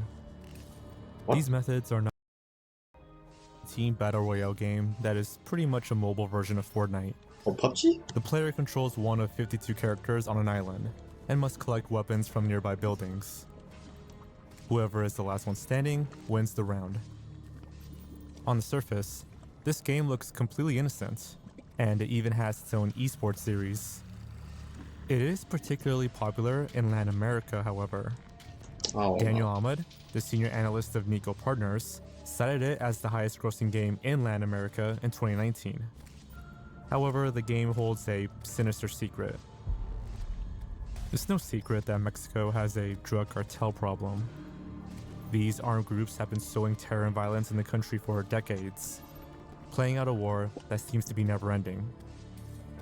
While they may attract some promise of power and money, this is not enough to keep up the numbers in their rank, as there are constant killings from battles with other armed groups in the law. Sometimes, mandatory drafting is necessary. Oh no, they're gonna recruit These kid. drafting efforts include forcing people to commit crimes and even murder under the threat of extreme violence to initiate them into the cartel. One such case was that of 5 young men who went missing in the city of Lagos in Mexico.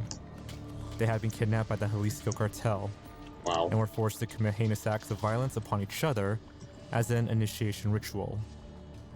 These methods are not new for armed militias all over the world. However, recently, they have also moved into the gaming world to find their victims. Yeah, that's so fucking good, And right? this is where Free Fire comes into play. Over the past several years, That's a weird way to innocent recruit citizens have been kill. coerced into drug trafficking after meeting members through this online game. This is the video game tied to drug trafficking.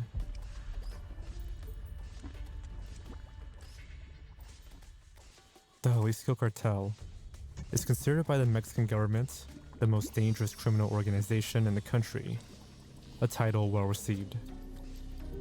They are heavily militarized and have engaged heavily in drug trafficking as their primary source of income, going all the way from cocaine and meth up to the now infamous fentanyl. They have left a streak of massacres and assassinations of everyone, ranging from civilians and rival cartel members up to policemen and politicians. There have also been reports of cannibalization as the an rune entry ritual mage. Why during the hell is the training, rune mage here? and even as a regular practice. One such case was that of a video that was released by the cartel.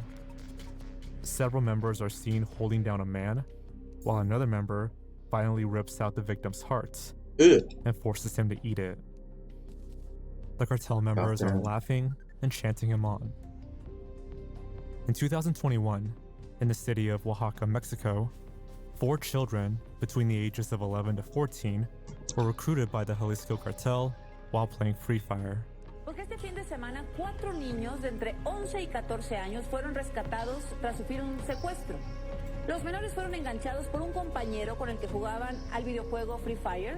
Les ofrecieron 8,000 pesos para trabajar como halcones. A player with the nickname Rafael was playing with one of the children and quickly added them on Facebook, where he used the name Moreno.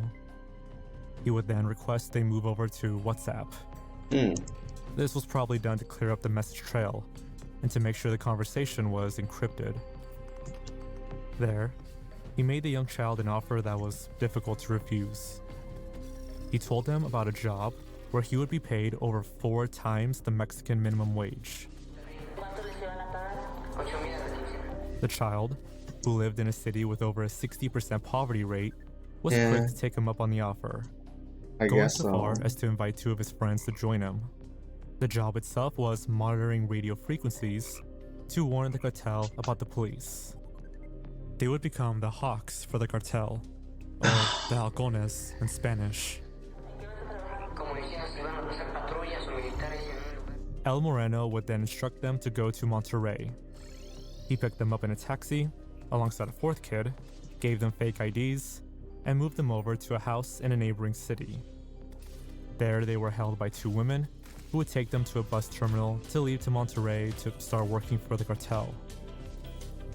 Luckily, the kids had been reported missing by their parents, and the police were able to find them, ironically, through geolocalization, as they were using their phones to play Free Fire. The children are all safe, and were thoroughly warned about the dangers of strangers online. The man so named fucking El scary. Moreno turned out to be a minor as well, and is held in a child correctional facility. The 2 women were charged with kidnapping of a minor. Sadly, this is not an isolated case. Yeah, like no way is it like one time thing. In 2022, in the same city of Oaxaca, a young 12-year-old kid named Angel ran away from home, heading north of the country. He was contacted on Free Fire by a criminal organization, who convinced him to abandon his family to join them. Autoridades de Oaxaca, ojo, Oh my God, that fucking scared me. rescataron a Ángel, un niño de 12 años. Se fue de su casa el domingo rumbo al The norte del sound país. of the new, ¿Por qué? Fue reclutado por un grupo criminal. ¿Cómo? A través del videojuego Free Fire. He had left a note to his family, reading, "Sorry, Mom, for being a bad son. I'm really sorry I never did my homework. I love you a lot, Mom. Goodbye. I will always love you. After finding the notes, his family reported him missing. However, at that point, he had already met with a woman. This woman arranged a hotel room to spend the night, as in the morning, he would take a taxi that would lead him north of the country, towards his new life. He got on the taxi alone with a load of cash for his trip expenses. While in the taxi, the driver thought it was very odd for such a young kid to be traveling such a long distance alone, and with that much cash. And so he decided to report it to the police. And with that, Angel was saved from the cartels. After they rescued him, the police were trying to uplift the spirits of the kid, who was in shock after all of this. Quote, "Don't cry, kid. We're going to help you. Be strong. They will help you." Thankfully, Angel is now safe with his family. Dude, it's so fucking scary. Like, I don't know why the people like think it's a good thing to do. Probably one of the more disturbing cases on this list. Didn't Involves imagine two that. young Mexican girls who went missing after being contacted by men on Free Fire. 15-year-old Valeria Garcia had been playing with a man named Irwing. They would go on to connect on Facebook and spend hours playing and talking to each other. Her mother would recall, quote, "I could hear her laughing with them while playing. She spent all of her time playing that game in her room." Cuando estaba jugando y que estaba riéndose con ellos, pasaba nada más en el cuarto jugando el juego ese muy famoso. On a Tuesday night in May of 2022, the young girl had requested permission to go to a friend's house for work. Her parents, however, noted she was agitated, nervous, and acting suspicious, and therefore refused to let her go outside. It wasn't normal behavior for her, as her mother explains, quote, "She was very timid, didn't like going outside. Oh no, there's She'd something always happened. prefer staying home and playing video games. Someone She only threatened went her? out to go to school. However, that night, she did something unthinkable. He stole the money She or ran gathered her away? belongings, and when her mom left her home to run some errands, she took the opportunity and left home, never to be seen again. Quote, "I would call her, told her to come back, that we talk it out when she got home. She was receiving the calls, receiving the WhatsApp messages, but she never answered," said Veronica, her mother. Friends of the girl suspected that she ran off with Irwing to the Guerrero state, south of Mexico. The police were able to locate her phone, but it appears that it was only turned on for 15 days. And after that, the cell phone was never turned on again. Valeria has not been seen since. Oh no. A similar thing happened with Angelica Lopez, a 12-year-old girl. Otro caso es el de Angélica Giovanna López, de 12 años, quien desapareció a bordo de un auto Chevrolet blanco en Ecatepec, Estado de México, el pasado 10 de Yeah, I julio. think other kids just She should had also been never. playing Free Fire with an older man, and after some time, the man decided to take it one step further. Oh, he kidnapped her? CCTV footage was found, where we can see the exact time the man drove off with the young girl. Oh.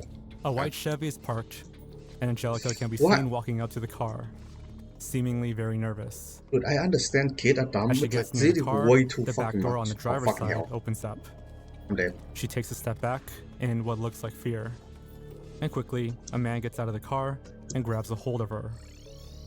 He goes around the car with her and pushes her into the car on the back passenger door, and then gets in the car as well. The car then waits for a few seconds before driving off. This would seem to suggest that there was another person driving the car. Kidnapping. There was a major uproar from the family and the community, as they claimed that the police weren't being very helpful, and that it was outrageous that the license plates were not identified. They also claimed that there was footage that was not being released to the public nor to the family. After 3 days had passed, the girl's father received a phone call from Angelica, stating she was alone at a gas station and told her she was fine. She was reunited with her family. However, there hasn't been any charges pressed onto anyone. Oh, so enchanting. The girl I told the need a officers that, desert quote, fossil it was her and- choice to leave her home. She is now safe at home. However, the men that took her are still at large. Dude, I understand kid at Free it's just Fire way too isn't much. the only game used by cartel members. Another much more popular video game used for recruitment is Grand Theft Auto 5. Even GT. In the case of Alfredo, he was a young man who, while playing Grand Theft Auto 5, was contacted by a player named El Kilos CDN. CDN stands for Cartel de Noreste. It's a ruthless criminal organization operating in the north of Mexico that used to be a part of the Zetas, a very violent and bloody Mexican cartel, infamous for its gory videos and ruthless killings. On his profile, there's an image of a young man with a rifle and a bulletproof vest.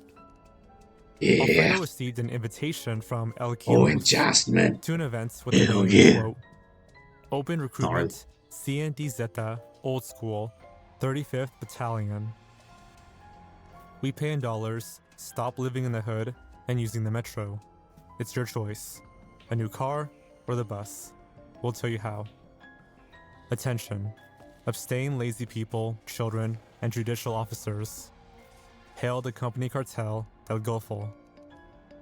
Cartel del Golfo is a longtime cartel, which began operating during the Prohibition in the 1930s, smuggling alcohol to the US.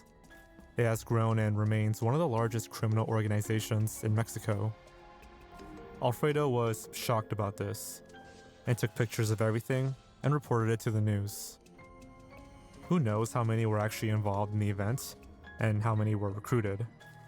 The local police officers report that this isn't an isolated case, Wait, so that means it can happen and the more. cartels have constantly made use of Call of Duty and GTA 5 to reach potential members.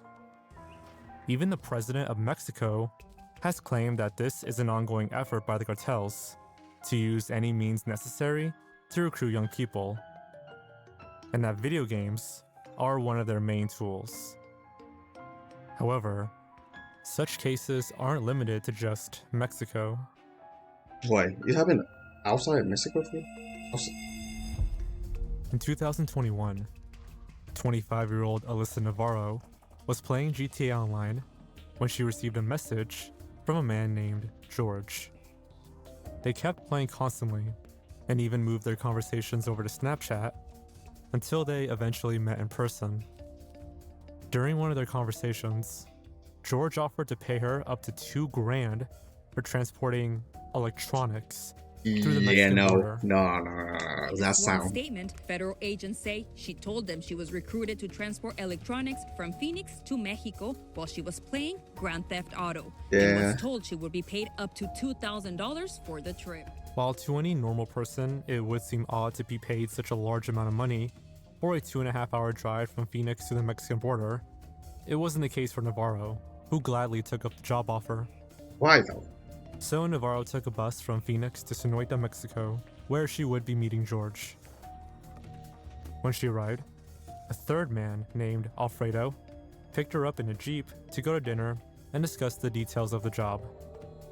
Once a week, she would have to pick up electronics in Phoenix and bring them to Mexico to be sold.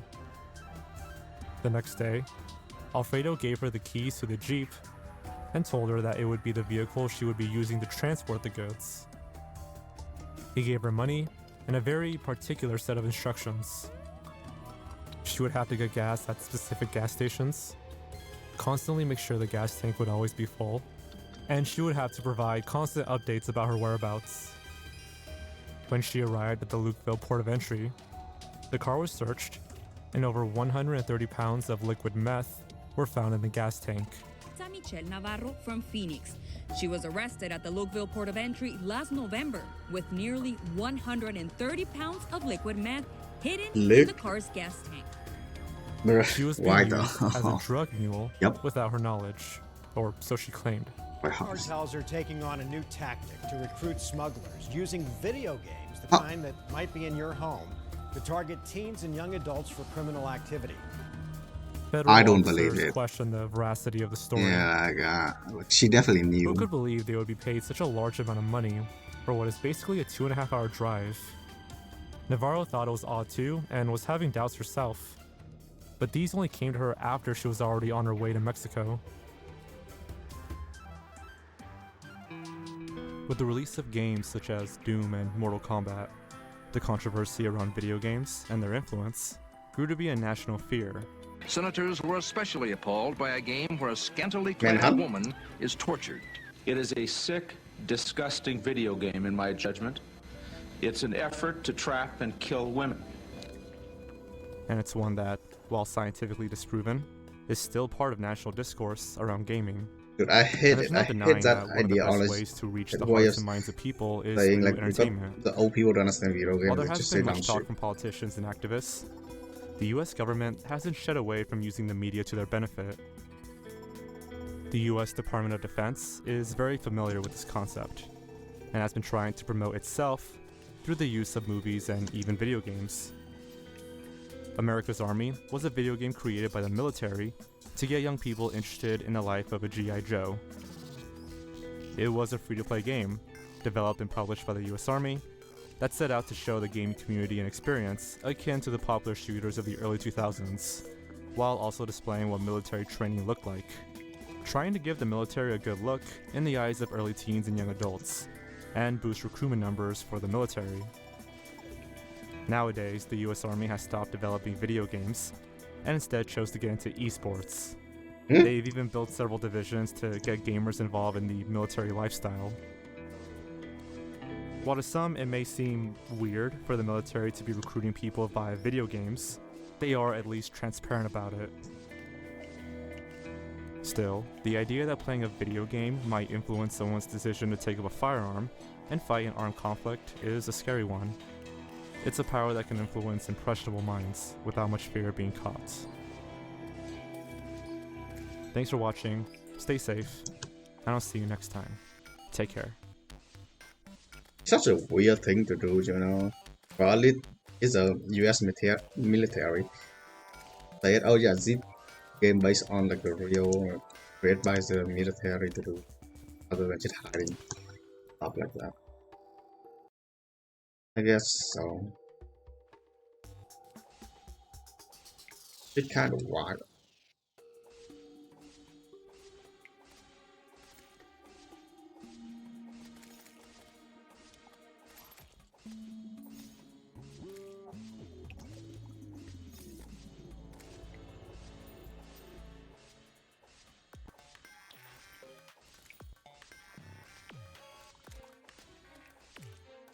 Oh, I just found for soul now.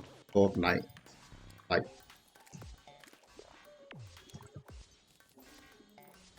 And this weapon is so fucking even it swings slowly with all the enhancement upgrade from the enhancement mod. Look at it. Swing fast, the swing speeds. The reason I do the enhancement mod with the game, it's just mainly because I just want. But I'm playing melee build, like melee is not that good anyway. Later on.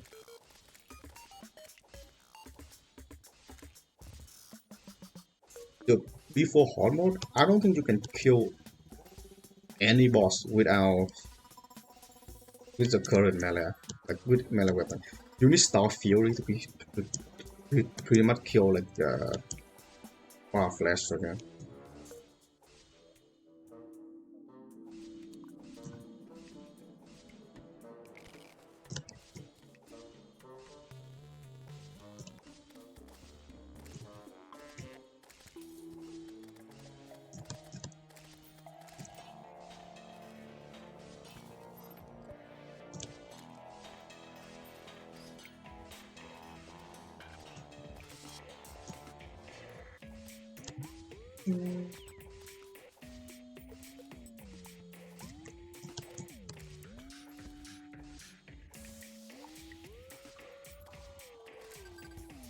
I believe for weapons you don't need damage. You need attack speed. Melee only, like melee they always so much damage.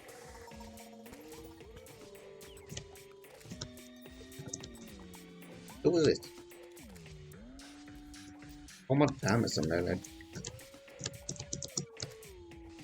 I think I can kill Destroyer with this setup. Oh no, though. Might be wrong.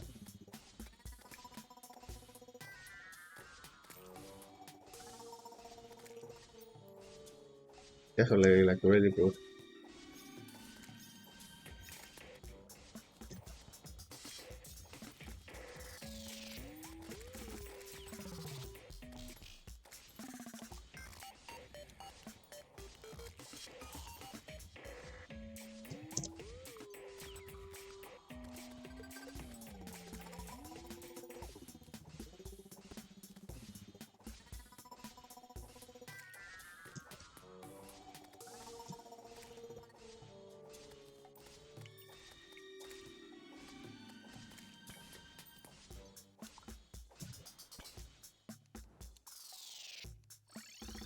Oh, I think that's very good, right? Yeah, look at it. Look at the weapon, right? The enhancement. I got the more damage. Everything.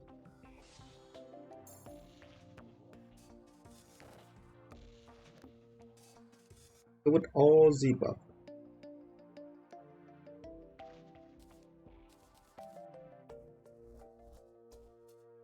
Yeah. Yeah. Okay, let me check. Allow mimic drop in a flying knight. Throw a controllable. Is it not really good?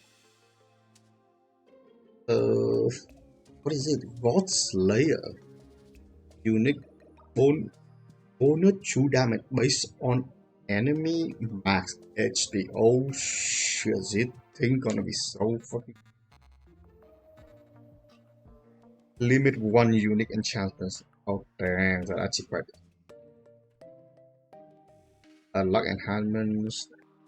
Multi shot, so you can shot more projectile. Damn, that's actually quite nice. Jungle Mimic doesn't give you anything good, right? 14 your job. Going some water gun, master bit, yeah. Slayer, okay, so all the mimic drop the same shit. Yep, so I would change guillotine. I don't know how good is that, but we try to get it. I want to right now my thing trash. I thought they think good. I thought the put you stand good. Trash. Oh. Is a hello mimic drop anything good? No, besides Illuminator Hope. Nothing really good anyway. There's not a lot of things to draw from.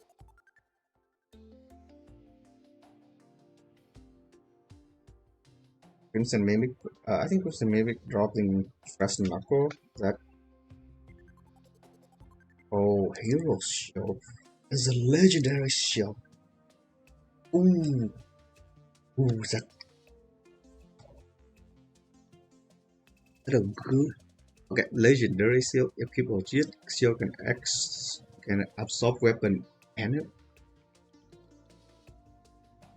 can absorb with weapon memory without limit. Permanent gain there can be equipped accessory grant weapon memory benefit to cousin weapon holder, but reduce the ongoing damage by 40% original memory. I don't know. Holding this weapon grant defense potion to max SP divided by 6. So max SP basically 400 divided by 6, so this can be my defensive weapon. Red is a shield for 2 seconds because the next attack to heal max SP base. The origin is 6 seconds cooldown. Damage still taken right aggressive damage is reflect back to the foe based on damage. Shield on cooldown, healing from potion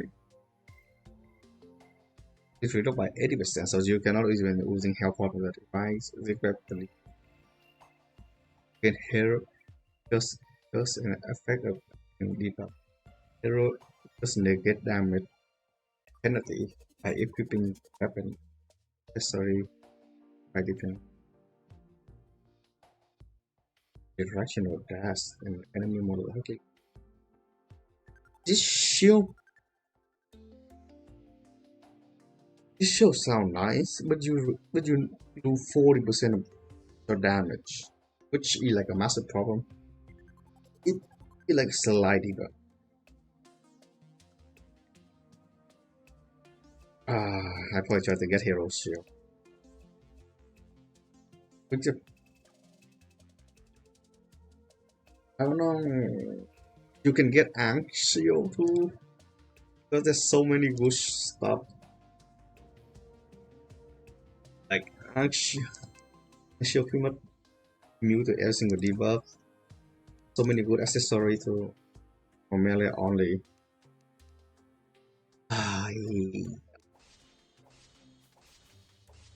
You know what? I will try to fight the twin.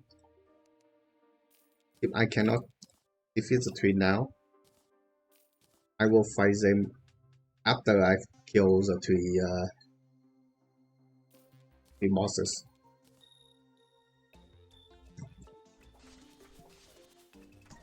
Yep. Oh, after I kill the three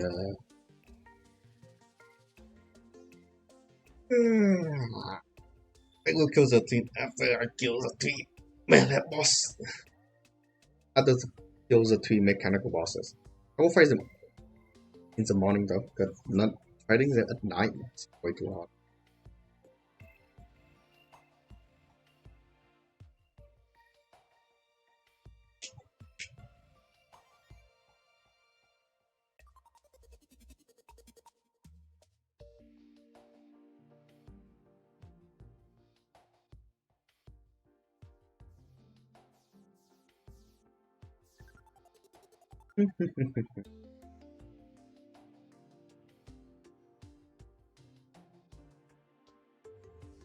I'm so glad I roll a legendary Alan Chu Silver. Exit weapon of tier. I like.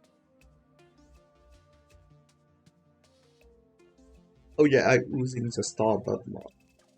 What the hell?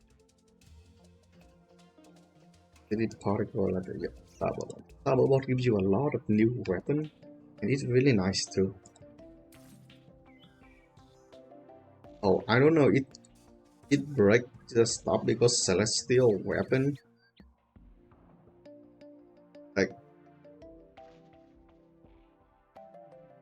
because it's a celestial weapon. I don't know, it consider melee weapon. Yeah. Oh, I will use it, but only the weapons that are similar to soul. You know, celestial weapons. You know, like the soul. Empress of Light. Oh, that's like in only. Yeah.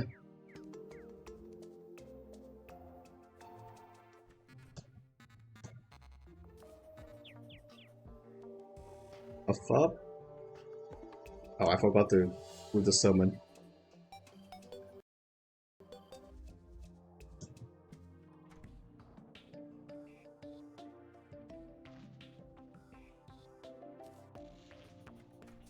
Oh, when I say the twin, it's not the twin from Terraria, not like Retinizer and it's also twin.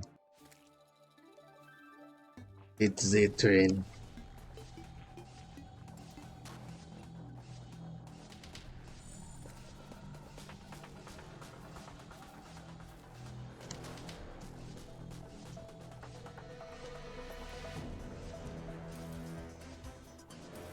Ooh.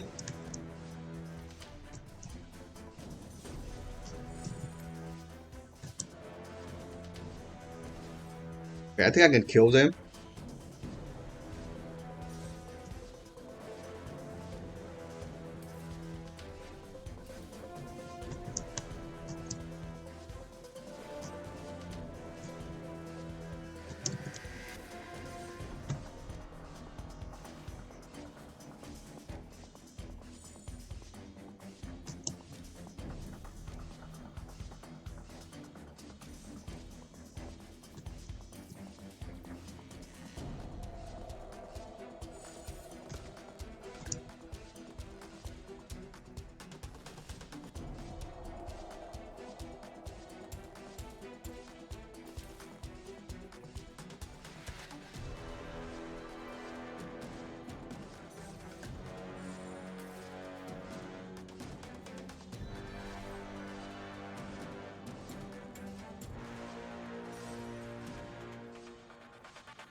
Yeah, I can kill them. I can kill them. 100% I can kill them. I need just to learn how to dodge. A little bit of problem, that's all, so I can kill them.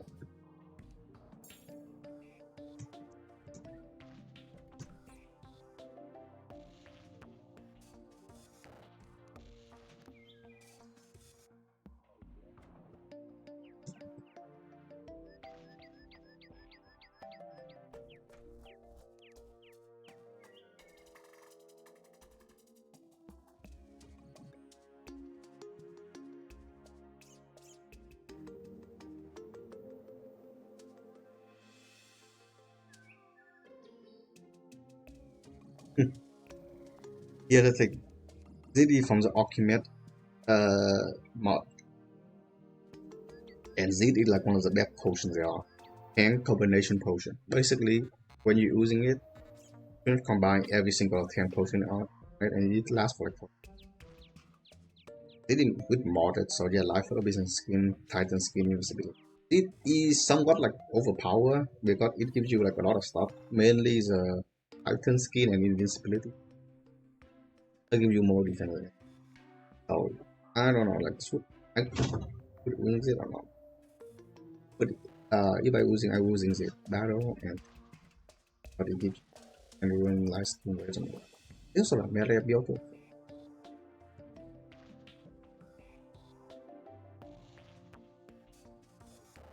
It is somewhat like overpowered, not a little bit.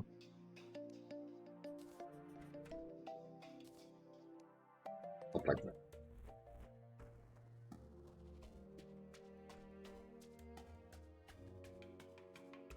Oh, wait. I can have the. I need 15 tier 2. I don't think I have 15. Yeah, I have 9. Oops. I think I'm gonna go back to the map. I had enough for today. I will see you guys tomorrow.